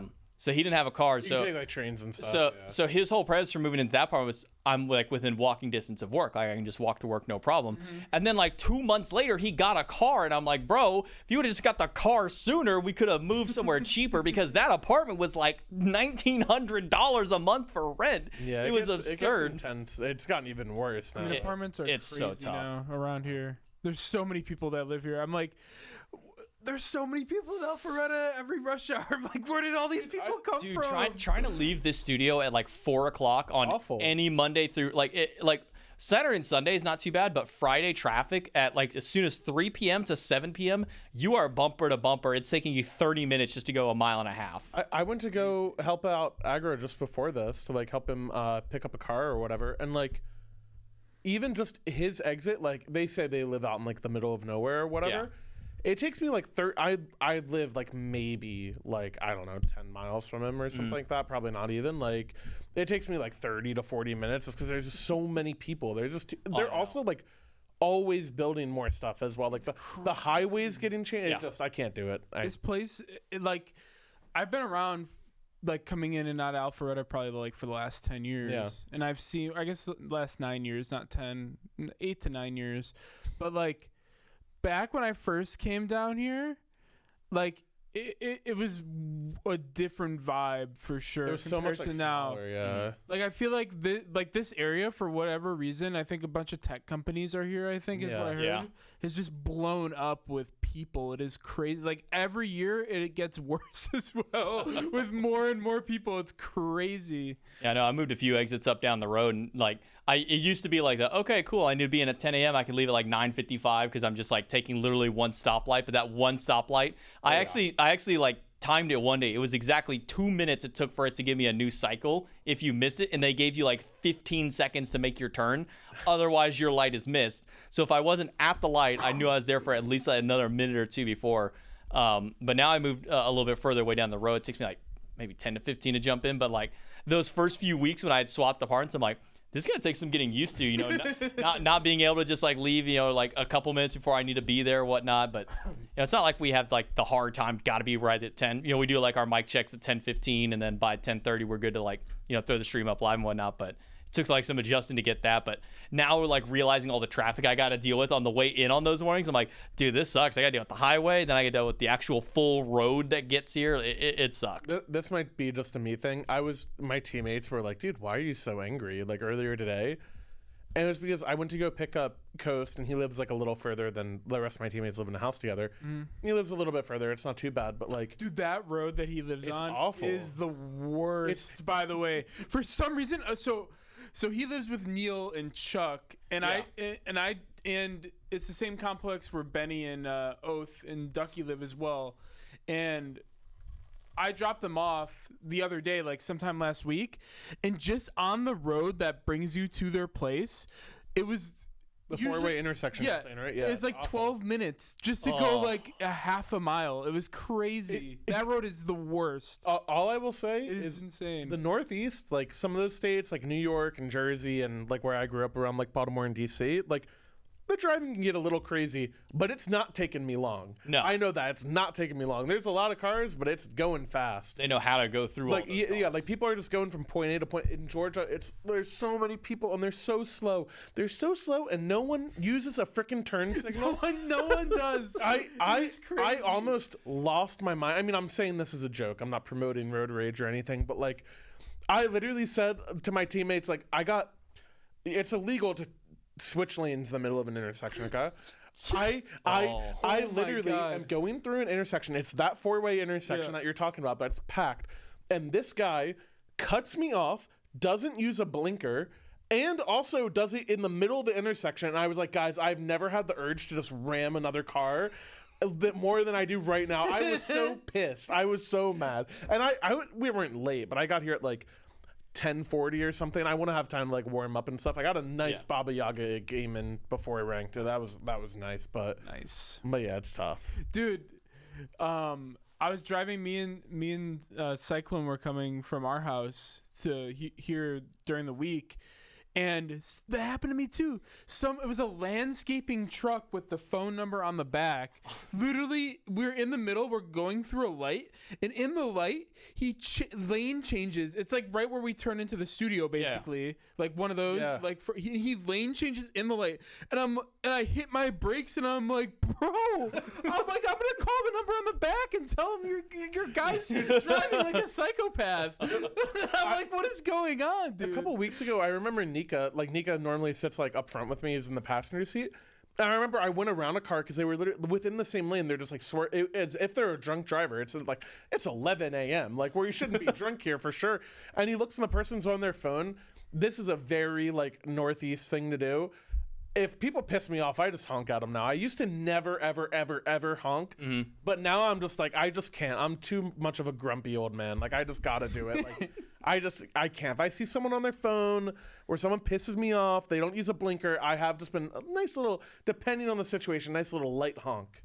That's been nice for me. Yeah, I gotta say, I'm glad that I'm out of my trade job because I did electrical before I came here. I did that for 5 years. Like as soon as I got out of college, I did all the way up until I got here, and I had to commute for pretty much every one of those jobs to the job site. It wasn't like I went into an office and jumped in a truck and then drove that truck or like in with somebody else and then went.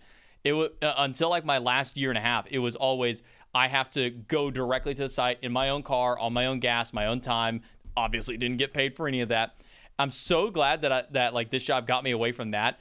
Because I was losing my mind. Oh, yeah. I was one of the grumpiest people ever because I'd have to wake up at 5 a.m. every day to drive an hour and a half to this job site on my own time and gas. And I get there one day. The one thing that set me over the edge and got me to like look for a different company was at that point I was barely making anything. I was making just enough money to literally live. not to save, not to thrive or anything. I was like getting enough to pay my bills, get me food every day, and get me to and from a job. I had like $150 in my bank account at that point. Payday was like 2 or 3 days away. And I'd forgotten my boots that morning because I was rushing out and I had to make a 2-hour drive from like Houston to Conroe. And we're going through the whole day. We got almost to the end, and the boss showed up on site because it was like some new site and you want to check things out. And he looks down, he's like, "Where are your boots at?" I was like, "They're at home." He's like, "Why are they at home? They should be on your feet. You know, you can't be on a job site without your boots." And I'm like, "Well, one, we're not using any like heavy machinery to dig or anything. We're using a shovel. So worst case, I hit my foot with a shovel. I'm not that dumb to do that anyways." And I didn't want to like tell him they were at home because you tell them you forgot I'm at home, he's going to call you lazy and whatnot. So I told him, I said, "Oh, they got destroyed. And so I'm just wearing my tennis shoes today." Got blown up. I was like, "Oh, my tennis shoes are destroyed. Like one of the sole, like the sole is falling off, and I couldn't find my spare boots." And to be fair, my boots were in really bad condition, so I could kind of pass that off. And I was like, "My spare boots, like I couldn't find where they were, and like they're also kind of in bad condition right now." And he's like, "Well, you know, you're not supposed to be coming on a job site without your boots. Like I should just be sending you home right now and not paying you for the rest of the day." And I was just sitting there. I was like, "Oh, you don't want to start this with me?" And he's like, "Make sure when you come to the job tomorrow, you have a new pair of boots ready to go." And I'm just like, "Sir, I have $150 in my bank account and I'm on empty on my tank and I have to drive 90 miles to go back home. I don't have new boot money." He's like, "Well, maybe you don't have a job site to go to tomorrow without your boots." And that's when I knew, like, one, I've got to get out of this really toxic like place that I am. Crazy. But then I also asked him, I was like, "What if I just like borrow one of the company trucks then, like help me on gas?" Because I was like, my biggest thing right now is like I'm just like I'm a gas guzzler. Like I'm in a mini SUV driving because I'm carrying all of my tools in my own car, like all my power tools and everything.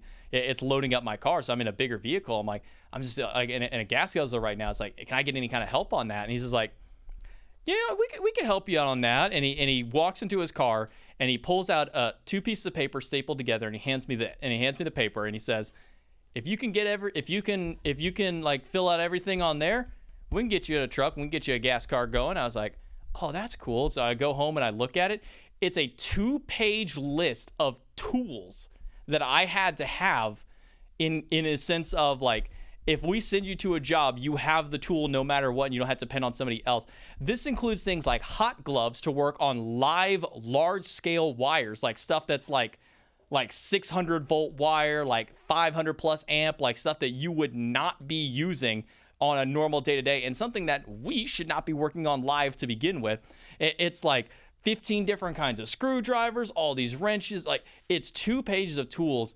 And I got home and I'm like, "So you want me to spend $1,000 on stuff just so I can drive one of your vans, as opposed to you being a nice guy and letting me drive it for a week so I can save some money to keep coming back to your job?" I called one of the electrical companies that was local to where I was, because I had just moved from an apartment to a house. And so I called like the local place again, because I put an application with them. I heard nothing back. And I called them like, "Look, I don't care if I'm working like 3 days a week right now. I've got to get away from this place." I had an interview set up like within a week, got to them, and then that ended up being a job where I like showed up at the office at 6:30 and I jumped in a truck with someone else and they drove, and I'm just like, I'm driving 4 minutes a day to and from work. They cover the gas, everything like that in the truck.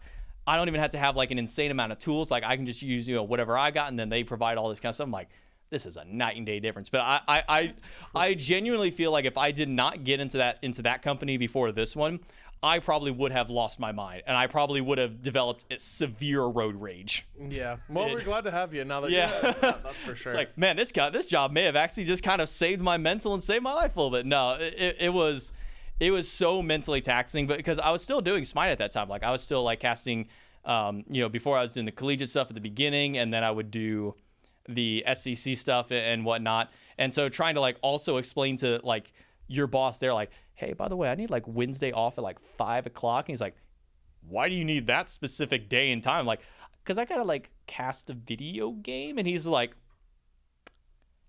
"What?" Like trying to explain to like a 40-year-old has only ever worked electrical for the last 20 years of his life, has just been grown in doing the trade work, that you're going to go talk about a video game for like $10 for the night or something like that is really difficult to do. And I don't know how I managed to get that. And also the same vein of like when I was doing Worlds, like when we were doing the Worlds from home, I also had to convince my boss at the time to let me have like those weekends off. He's like, you want the weekend off to do what? I'm like, I want to talk about a video game. And he's like, I mean, okay, I guess that's really weird. Like, why would you want to do that? And then they later found out that that's what I was trying to like eventually strive towards. But I have learned, and this is advice for everybody out there for the normal working world. They always say give a 2 weeks notice, and you should give a 2 weeks notice, but always make sure that you have the plan ready to go immediately. Because every company I was with, when I gave a 2 weeks notice, you were out by the end of the week. Not because you left, because they said, yeah, cool, pay stubs in at the end of the week. Get out of here. We don't want you anymore. It's like, well, that kind of sucks. So when I got offered this job, I was supposed to come out on the 12th of July. And I put in my 2 weeks notice, like the Monday of July 4th week or whatever. And so they cut me then so they didn't have to pay me for the holiday, which still, I love the company. They helped me out a lot. I got to finish out the week, but they're like, yeah, we're not going to work you to next week because like, that's a holiday and we don't want to give you another free day. And also like the secondary was like, we're going to give you, that time away so that way you can actually like pack up to move. But life advice is like, give a 2 weeks notice for formality's sake only. I mean, if you quit on the job, you quit on the job. I don't know why I'm trying to go with this. But like, quit on the job if you absolutely have to. If you need to give a 2 weeks notice and you feel like it, give one, but be ready to just jump ship that moment. Like there are companies that will just drop you at any moment's notice. They want you to get the 2 weeks, but whatever. This got very weird, the conversation. No, that's what it's for. It's my random life advice on that. But I think the first company I was with, I gave them a 2 weeks, and then I had to go to a funeral the next week, and then I was going to work at the new company after. And they were like, yeah, no, we're just going to drop you end of week. And so I called the company, I'm like, hey, as soon as I'm back from this funeral, can I jump on? They're like, cool, yeah.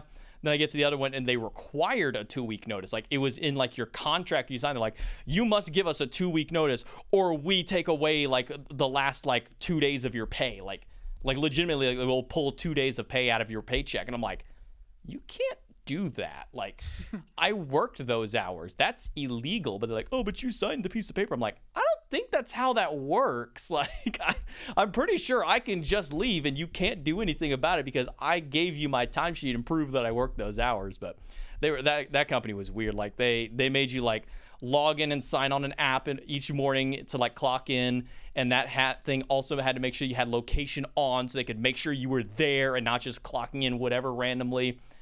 I then found out from another person that you could actually work around that, and so I would clock in on time if I was at the gas station down the road getting a drink, because I was always with a really cool guy who didn't care if I was there a little late as long as it was within like 10 to 15 minutes.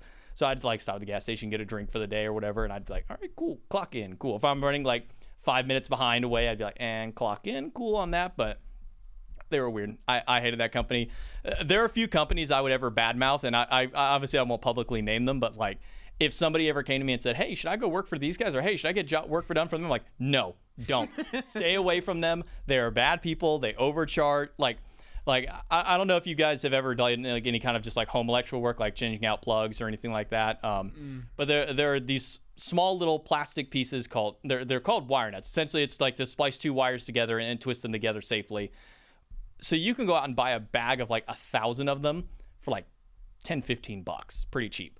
We were charging 45 cents each one. Right. How many could you get in a bag? You got like hundreds in a bag, like hundreds to 1,000 in a bag. And we were charging 45 cents each one. I could have gone to the store and picked up a small baggie of like 10 of them for $1 just for that. But we were charging like so much money on those. And whenever you did a job that like required you to like, it wasn't like an invoice job. It was just like an emergency kind of call. We would have to do everything by like every foot of wire we used, every single plug that we would install or switch or wire net we would use. We had to like manually input each one of those because it gave out a cost that we would like spit out to them.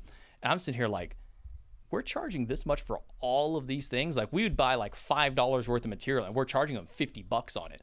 Like we're charging them $10 for a plug. You go to Home Depot and you can buy a 10-pack for $10 or less. Yep. And like we're charging 10 for each. We're charging 50 cents or whatever for a wire nut. It's insane what we were charging. And then I also then found out how much they were charging per man hour that we were going. They would charge $100 for the lead, the journeyman to go, and then they would charge $50 an hour for the handyman, like his assistant. So for like me, they would charge me 50, and I'm sitting here like, hold on, the math ain't mathin'. How are you making $50 off of me and you're paying me like 16? Like the math is not mathing here right now, especially with what you're charging when I'm bringing in. I would just go do like a plug change out at someone's house that would take me an hour to do, and we charge them like $120. And I'm just like, how are we getting away? And so I would always like teach people like how to change their stuff. And I'm like, look, for small things like changing a plug, changing a light, I will teach somebody how to do that so they don't get overcharged by an electrical company who will overcharge the hell out of you for it, because they charge you by the hour, by the material. It is ridiculous. So that's always my secondary life advice is learn small handy stuff, especially electrical, because they know that people don't want to deal with the so scary electrical, shock hitting you. Yeah. But once you learn how to do it, especially like knowing how to identify and like turn off a circuit so you can't get shocked, it's so simple to do. You're literally color matching wires to the spot on a plug. It's like, okay, cool. This side has the golden hook on it, so you put the hot wire there. This one has the silver. You put the neutral there. The green one goes on the green screw. It's super simple stuff. I installed like a smart like thermostat or something to my like a Nest to my apartment. Yeah. And I remember doing it myself, and I got like a faulty one, the first one I got, and they had to like give me a new one. And before I got them to send me a new one, they were like, oh yeah, like if you give us a week, we can send a person out. And I'm like, okay, well, like, is that free of charge? They're like, no, it'll be like $100 an hour or something like that. I'm like, nah, I'll just, yeah. Honestly, your story, more than anything, just taught me to be really grateful for Smite. That's for sure.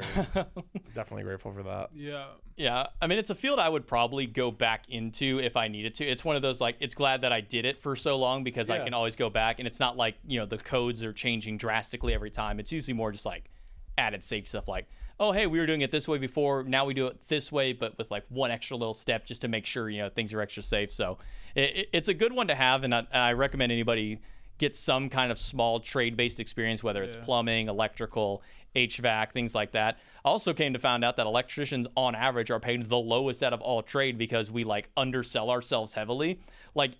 Plumbers on average will get paid like $25 to $30 an hour because they're working like nobody wants to like mess with a pipe in their house and accidentally flood the entire place. So they'll pay the $250 for a plumber to come out and like change a pipe that's like that long because they don't want to do that and accidentally mess things up. Yeah. Come to find out, like electricians were making like 30% less on average than almost every other trade because like, oh, that's just a light switch. I can do that myself. Or, oh, it's just this. I can do that myself. Like, that's not that bad. Electrical stuff kills you. That stuff can knock you out. I've been hit a few times while working. I was on a ladder, like an 8-foot ladder, and I was working in a ceiling, just like tying some wires in a box together for stuff that was going to be like on the AC units up on top of the roof. And I got hit while I was on the ladder. I was working, and they told me that the circuit was off. I should have done the smart thing and just tested first to make sure it was. They said it was off, and it wasn't. And I tapped one, and it got me. It shocked the hell out of me as I'm standing on the ladder. I had to physically That's so scary. I had to like physically kick my foot out from under me and like fall down the ladder backwards, essentially like running backwards down the ladder so I didn't just fall from 6 or 8 feet up in the air just on flat on my back. But I had that was one that got me. The other one was we were at a stadium and we had taken the cover off of the panel, and when we were putting it back on, it was one of the really old school electrical panels and nowadays it's like they've simplified them so much now. So we're like, you can essentially nowadays just like take the door off by just like lifting up and it pulls it off like a hinge and you just set it to the side. Well, for the old school panels, it would be you have screws and it would be like a clamp style screw that you have to twist it over and then tighten it up and it would just pinch down and catch it. Well, at this one, the panel was overloaded with wires, and so there's some that are sitting around there. And while he was screwing it on there, it clamped onto one of the hot wires and it popped it as I'm holding the door. So instantly I just like dropped the door. Like the door holds, but it just drops and it pops it immediately, gets a big shock there. But ow, never fun dealing with that. It's the one thing, like, once you get shocked the first time, you kind of understand what to expect, but every single time it will still catch you off guard. Like, I've been hit by like small things, like I'm messing with a plug and like, oh, my thumb taps by the hot wire. Ooh, ow, that kind of hurts, whatnot. But like that first time that I got hit up on a ladder was like scary for me because I'm like, I'm 8 feet up in the air right now working on something. Now I got to like kick myself to get off a ladder. That is crazy. Yeah, that sounds awful. I will say trade skills it's crazy to think like I feel like in like 10 or 15 years from now, I feel like a lot of people, especially from like our generation, don't really have big trade skill experience, and I feel like we're gonna be at a lack of trade skill people is what I think, because a lot of people just don't go into trade skills anymore. I feel like my uncle does like cooling and heating, and he says it's like hard every year. It's like harder to find new people I and imagine stuff. so. Yeah, it's crazy though. Like if you want a job, I feel like that probably has pretty good job security. That's probably a good field to definitely look into for sure. I feel like plumbing, like you said, and electricians and everything like that, but at the same time you do have to put a lot of like physical effort, like labor into it as well, and like getting shocked as an electrician definitely does not sound like a fun time. No, I actually one of my bosses that I was working on a job site with him. Like, he was the guy that I started with at my very first company, and I worked with him for like, I want to say almost 12 or 13 months, where I was only working with him as like my lead at that time. And he was working on something, and he got shocked while he was up. And I essentially had to like drive him home that day, just because like he was on top of, a ladder that was built into the wall, to go up to like the rooftop of a school. And he got shocked on there, and like it took him out for like almost an entire day. Like, yeah, that seems horrifying. Yeah, the worst one. Now, thank God I wasn't there for this, because it probably would have just like physically scarred me for a very long time. Was when we had that real bad spree of hurricanes hit, years back, like Harvey and that kind of that time. There was one that hit Florida really bad at that same time, and we had sent a crew out there to install like emergency large scale generators for like hotels and stuff, for like people to stay in while they they got their homes repaired and rebuilt and whatnot. And one of our guys, I don't know the full story on how it even fully happened, but essentially he was working inside of one and tightening stuff up and whatnot. And whenever he took his wrench, he had twisted the wrench, and it crossed two of the hot wires and essentially blew him like 20 feet back out of the generator. And he had to get skin grafts for like the next like 6 months. He was out of work for that entire time. That is crazy. And all it takes is one little misslip, turn a tool too far and not making sure something's turned off. Like, it's dangerous. It's why, especially just for trades in general, not a lot of people want to do it, because like, oh, that's like risking my life for, is it worth risking my life? They still need people to do trades eventually, but like it gets harder and harder to convince people every year just to kind of keep doing stuff like that. So I'm glad I got the experience when I did. Again, I would go into it if I needed to, if anything ever fell out, or if, like 5 years down the road, I said, oh, cool, I'm down in my esports phase, and I want to settle back down, I can kind of do something like that. So nice. Something I could do again, not necessarily something I want to do, but having the skills to do it also then helps, just in real world application. So like, if I want to install, a proper wall mount and plugs, or if I want to put a ceiling fan up in my house or something, I've got the nose on how to do something like that now. That's cool. Yeah. Is there anything else you guys want to touch on before we end this episode? I hit it all, I think, for sure. I think I'm good. I did see one person in chat. This is like a long time ago, so I don't even know if they're still here, but I did want to hit. They were asking, like, as a caster, is it hard to not point out bugs in games and things like that? Oh, that is a good question. That's actually a really good question. That is an amazing question. I'm a little mad at myself. I didn't think to ask about earlier. And they specifically point out to like Final K's like recent Raijin one. Yeah. Essentially, kind of not like what we're enforced to do, but kind of like the way that we go around those is like, if it's something really small that is like ineffectual to things, like, oh, we see like a, I don't even know a good example. Like, let's say we see like a Morrigan decoy just like not die in one shot or something like that, and go, huh, that was a little weird not seeing that. I thought that was a real one for a thing. But when we get like the more egregious ones that pop up like that, or like if we have like a game crash or something, essentially our way is that, and it's not, and it sounds almost like wrong to say we ignore it, but essentially it's like ignore it until we know it's something that we can discuss. Like, because if we just start calling out problems like, hey guys, man, there's this really bad bug happening right now. Look at this thing that's currently affecting our game and doing this. That's when it's like, probably doesn't look super great. Like we'll sit there and go, huh, it's a little strange. But like, if we don't, especially in the case of like the Final K one was like, you guys said something before the next game, was that right?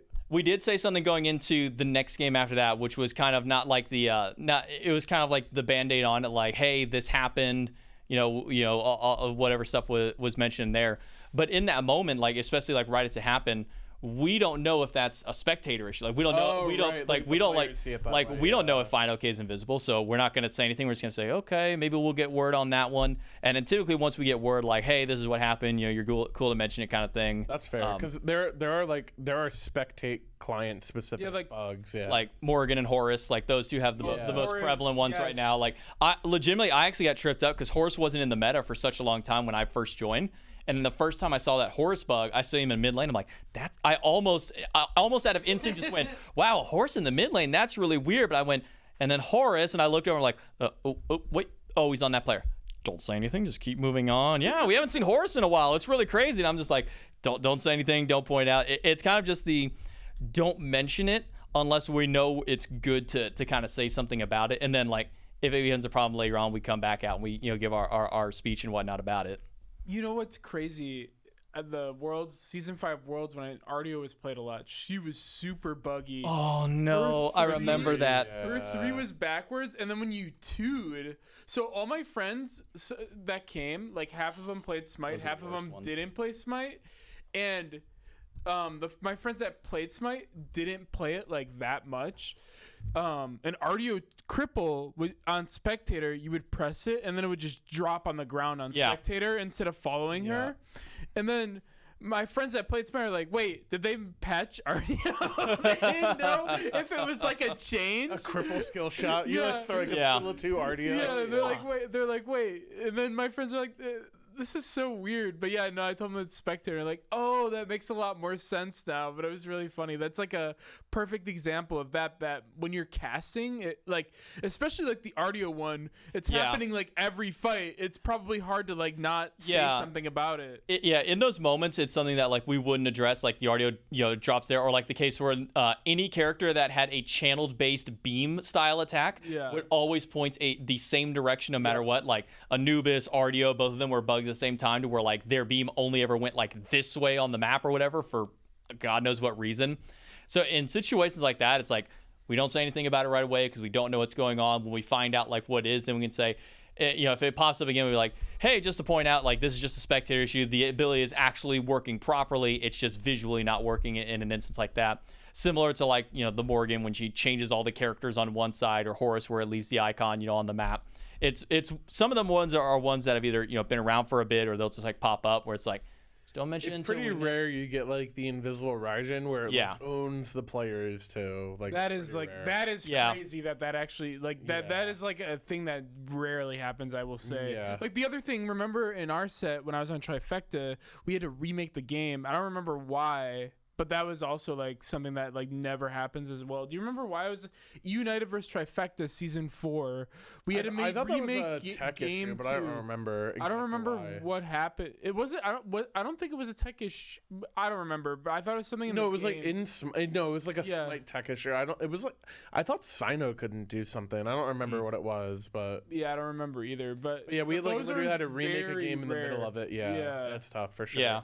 Or like the purse thing with us at Season 6. Oh yeah, I remember that one. God, yeah, that's another one. Yeah, where it took like so long to get any game actually started. Last week, man, I remember. I think I was actually front row at that Worlds, and that one was happening. I ended up just like stepping away because it happened so many times. But yeah, typically kind of like not like a rule that we follow, but kind of just like the general vibe is like if we see something, we don't mention it, and then like. If it was just a one-time, like, no big deal occurrence, cool. It was just like a little, whatever. We just kind of move on.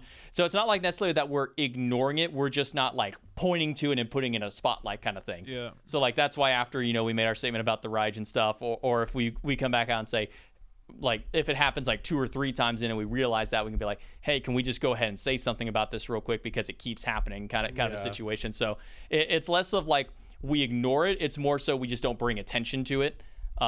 Because I remember the one time that I did bring attention to something, it was during I think playoff qualifiers last year when we were having all the lobby crashes from the server like having issues. Yeah, that's the worst. And I didn't intentionally like try and like word it the way that I did, but I think it was after I was doing an interview with Venenu. And I slipped up on my wording. I said you had to play against the Chronos a couple of times. When you got to it, like when you got to it the final time, like what was your thought? But the reason why was because they played against it once, they played against it a second game, it crashed that game, and then they had to remake and play against it again, kind of a situation. And I didn't mean for it to be like that, but then I got like walked out and they're like, hey, don't bring that kind of stuff up. You don't talk about the crashes. I'm like, oops, my bad. I won't mention anything about that. So it's always kind of just like we recognize it, we know it's there. If we need to address it, we will. But more often than not, if we just see like a small like visual bug, we're like, yeah, it just sucks for everyone when it does happen. And yeah, it's the nature of games. Yeah, bugs. It's never a winning situation because you feel bad for not like saying more about it, but you also feel bad when it happens and it's kind of out of your control. So it's always a lose-lose situation for things like that, whether it be crashes, game-breaking bugs. It's never a win-win. And any set with Ven, I would just blame Ven. That guy has the craziest bugs happen to him ever. Like, I don't know what that was. He doing. Part of the Morgan one that crashed the Spectator at like a Worlds? Was he part of that set too? That I don't think it crashed at Worlds. What it was is we like played regionals before it, and we played a lot of Mori, and there was a crash, and then they said going into Worlds. This is season 4 with us. Like going into Worlds, Mori was literally play at your own risk. If it crashed the game, it was not we replay the game. It is the team with Mori loses. Like if you are going to risk playing Mori and crashing our game, you are losing the game for it. We were just idiots, so we're like, yeah, we'll play Mori anyways. We did play it, nothing bad happened, thank God. But yeah, it was tough. It was good. Y'all remember one of the original Morgan bugs where whenever she would die, she would like drop whatever, like if let's say you like transformed into a Bacchus with like 3 auras. When she would de-transform, she would drop those auras in a location. Yep. It was so funny because like in Spectator, you didn't know what was happening, but like if you drop like a mystical male aura near a Gold Fury, it would keep pulling the Gold Fury towards it for like that split second. Like that was one of my favorite moments of like a cast that I had done where I saw that was happening. I knew that was the problem going on, and I'm like, I'm not gonna say anything. I just like went to the admin after who was on thing. I'm like, we should probably ban that god for the weeks moving forward because that's a pretty gnarly bug that's going on where she would just drop every aura that she had just in one spot. So you could just have like a standing sovereignty I'll aura. just go into fire. Let's do it. Like, Yeah, just into fire, leave a mystical male, leave a sovereignty just there. It So troll. some of the wild bugs that would occur back then. The Billy mentioned in chat the Merlin infinite damage bug on his 2. Remember, it would just with Najat or what? no, it was just I think Merlin Blizzard. Oh, I know. Yes, yeah. Dude, that was crazy. I think it happened in SPL a couple It times. happened as recently. well. I thought maybe it was a scrim or something. I don't remember. I don't think it happened it was in a rank SPL clip. Someone had it in a rank clip, and they posted it in the Discord. It happened, But it used to happen a lot more often, and I think it happened like a couple times in SPL, and that must have been the casters were probably like, oh, Merlin's just one shot. Dude, he's just doing so much damage. I'm so thankful we never got the Tiamat tornado bug where like you throw the tornado, it disappears, it just keeps doing the dot damage even after it's faded away. Oh, I think that did happen. I don't know if it happened in SPL game or not. Oh, maybe not. I remember it in scrims. No, I remember seeing it happen like it was happening like casuals and ranked, and I'm just sitting there going, God, I hope that doesn't happen in an SPL game because that would suck. And I think thankfully we never did. But yeah, like bugs like that, it's almost one of those cases where you're just like, there's not much I can really say except to just kind of move on. The Tiamat thing happened. We played against you guys like start of season 8 when she came out.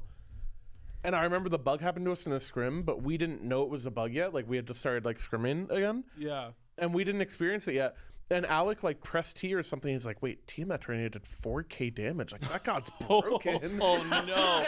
Oh man! And then we're like checking Paul's build. We're like, "Yeah, his build seems pretty normal. I guess it just does it." And Sam's like, "No, it's a bug." He had to like explain it. We didn't know, but it was so funny. Oh man, those are the worst kinds of ones. The Disco Invis Apple too, Billy said. That's a good one. Oh. Well, some stuff with like Disco, it happens with Disco. It does it. There's another one where it'll look like the ability is a certain spot, but it's just like the camera is different. But like in game, it looks like normal, if that makes sense. Yeah. No, I will say that there are, and sometimes we get this as casters a bit. It's like, what's your favorite gods to like cast at, like to be able to cast and watch? Oh, I did actually want to ask you that for support. Like if you had like favorite support gods and stuff.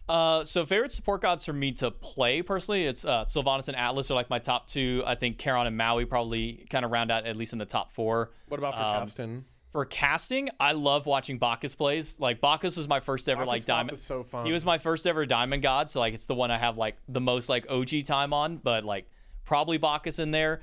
Ares, depending on comp, is always fun because like if you get a really good comp that for Ares to like Yeah, if counter, Ares gets to like do his thing, it's really fun. it was what there was one we had recently, and Gore pointed out because I didn't realize it in there, but there was a call that I had made which was he chains 4, he pulls none. And I was just like, he's like, why did you emphasize that? I'm like, I don't know. I was just like talking. I was like saying what happened. Like, oh, he chained up 4, but he pulled in 0. It's just like, oh no, what's going on? Maui's another fun one to cast just because of like the ultimate. Like get that landfall. Like anything that can get like any character that has a really cool sounding name or a really satisfying thing to hit, the like name makes sense too. Yeah. like going, oh, Whirlwind of Rage and Steel, that sucks. But like hearing like Landfall, like anything you can get that real good gravel with is so great. I love the sound like at Worlds, the sound of like booms. A Geb Alt 2 combo at Worlds with like the bass on the speakers. I love it so much. Bologna Hammer. Yeah, like anything with like a big bassy sound is so great. For sure.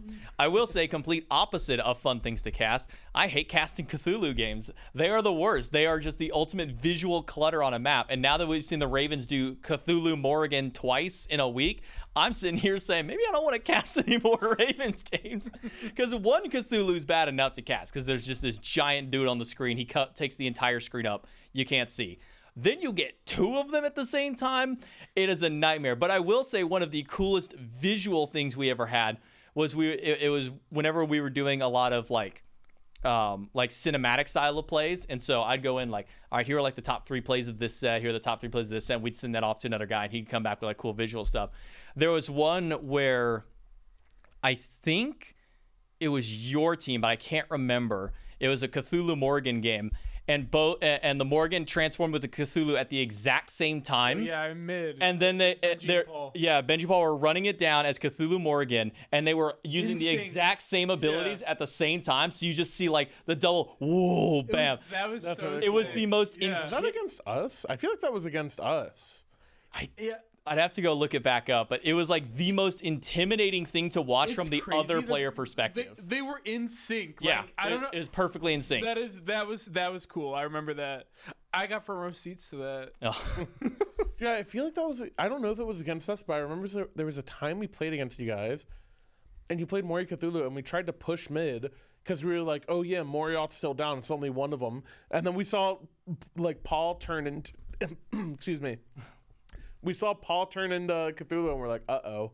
And we knew both of them were coming. I don't know if it was that one or not, but it just sounds familiar. Dude, but yeah, I want to go watch that back. But they were in perfect sync. Yeah. It was like...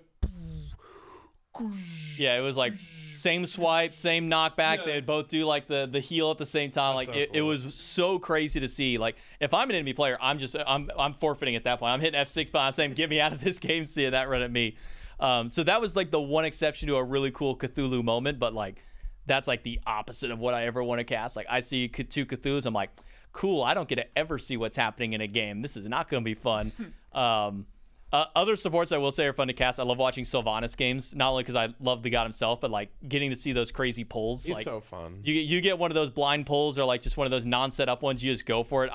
I'm of the firm belief in school that you just go for the pull. You don't even need the setup. You just go for it anytime you get the opportunity to. Like it could just be like he's 5 feet in front of me. We're just clearing a wave. I'm like, yeah, why don't you come over here for a second? Just go for that pull anytime that you can. Just such a fun god to cast all the time for support. Dude, I actually like, for some reason, I'm a known like hater of the god a little bit. Like, I actually love watching like Sobek games or whatever, where he's just going off and he gets to pluck whoever he wants. It's so funny. Like I loved watching like the old school like Sobek Artemis games. You just see a tank like plop into a trap and you're like, yep, that guy's dead. It's just fun to me. I don't know why. Sobek's a fun one, but it's like that double-edged sword. It's just like, yeah, it's really cool to watch Sobek until he starts missing those plucks or he just starts dying on a pluck. It's like, and he goes in and he's dead. Well, that just sucks to be a Sobek at this point. Watching your Sobek game where you're chasing Coast and like 2 people through the jungle might have been my highlight of that entire set. It's like Aurora is literally just taking a lap around. You started at your tier 1 tower and chased them not only back to their base, but then you made a loop around to the Phoenix to rejoin a fight. didn't throw a single ability the entire time at them until you got to Phoenix, where you showed up and plucked one person, they died, and then you all back. I'm like, this dude is on a mission for one guy. And I asked him after, he says, I was just trying to find Coast, man. And I found him. I remember I normally, like, when I'm watching SPL, I normally like to, like, I have 3 monitors, so I'll do, like, the mainstream, and I open, like, both the support perspectives, because I'm like, oh, I wonder, like, what these guys are doing or whatever. I remember I watched their set late, and I turned on his perspective, and I just watched the dude play Sebek, and he's just backpedaling into mid tower to troll them. Like, he's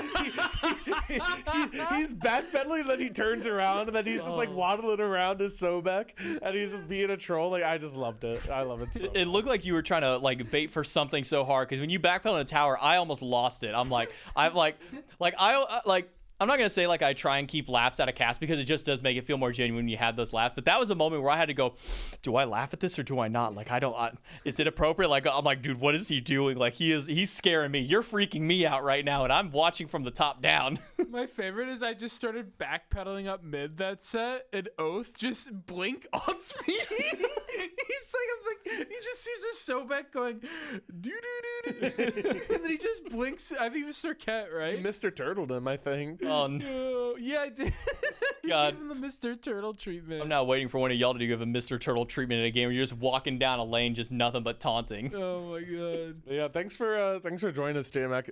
It went forever, but I'm glad it was fun. Yeah, no, I had a lot of fun jumping on here. It's always good to hang out with you guys. Yeah, do you want to plug, like, your Twitter or anything like that? Are you still streaming? You were streaming for a bit. I don't know if you still are. I did stream for a bit. I haven't anytime recently, really. So I might jump back on and start streaming again at some point. So, I mean, for Twitter, it's at _JMacTucker. Curse you, whoever took mine and then got the name suspended or whatever, so I can't get it back. Unfortunate. Maybe now with all the accounts going back and try for it again. But _JMacTucker on Twitter, JMacTucker on Twitch. Pretty much anywhere that has social media, I've probably JMacTucker there. So easiest way to try and find me in those spots. Yeah, you have anything else, Max? No, that's it. Thanks again for coming on. Yeah. It's been a blast. Yeah, thanks so much. You guys can catch us next week, same spot after SPL on Aurora's Twitch, twitch.tv/AuroraTheChunk. Assuming you know that if you're here, and if you don't know, I mean, come on, it's in every episode. You gotta be knowing that. Yeah, and then VODs will be on my YouTube at PBM Smite. I am gonna do a double upload. I think, this week, the week I'm saying it. I know the YouTube's behind. People have been saying it. My younger brother had computer issues. He's my editor. That should be caught up here shortly, so it should be a lot better. And then, of course, it's on Inside the SPL on Spotify as well. But yeah, thanks, JMac, again. Thanks, everybody, for watching.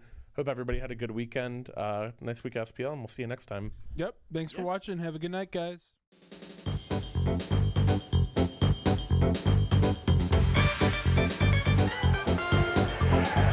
One If I'm Trolling from Professor BM. You can hear the audience. I wonder if there's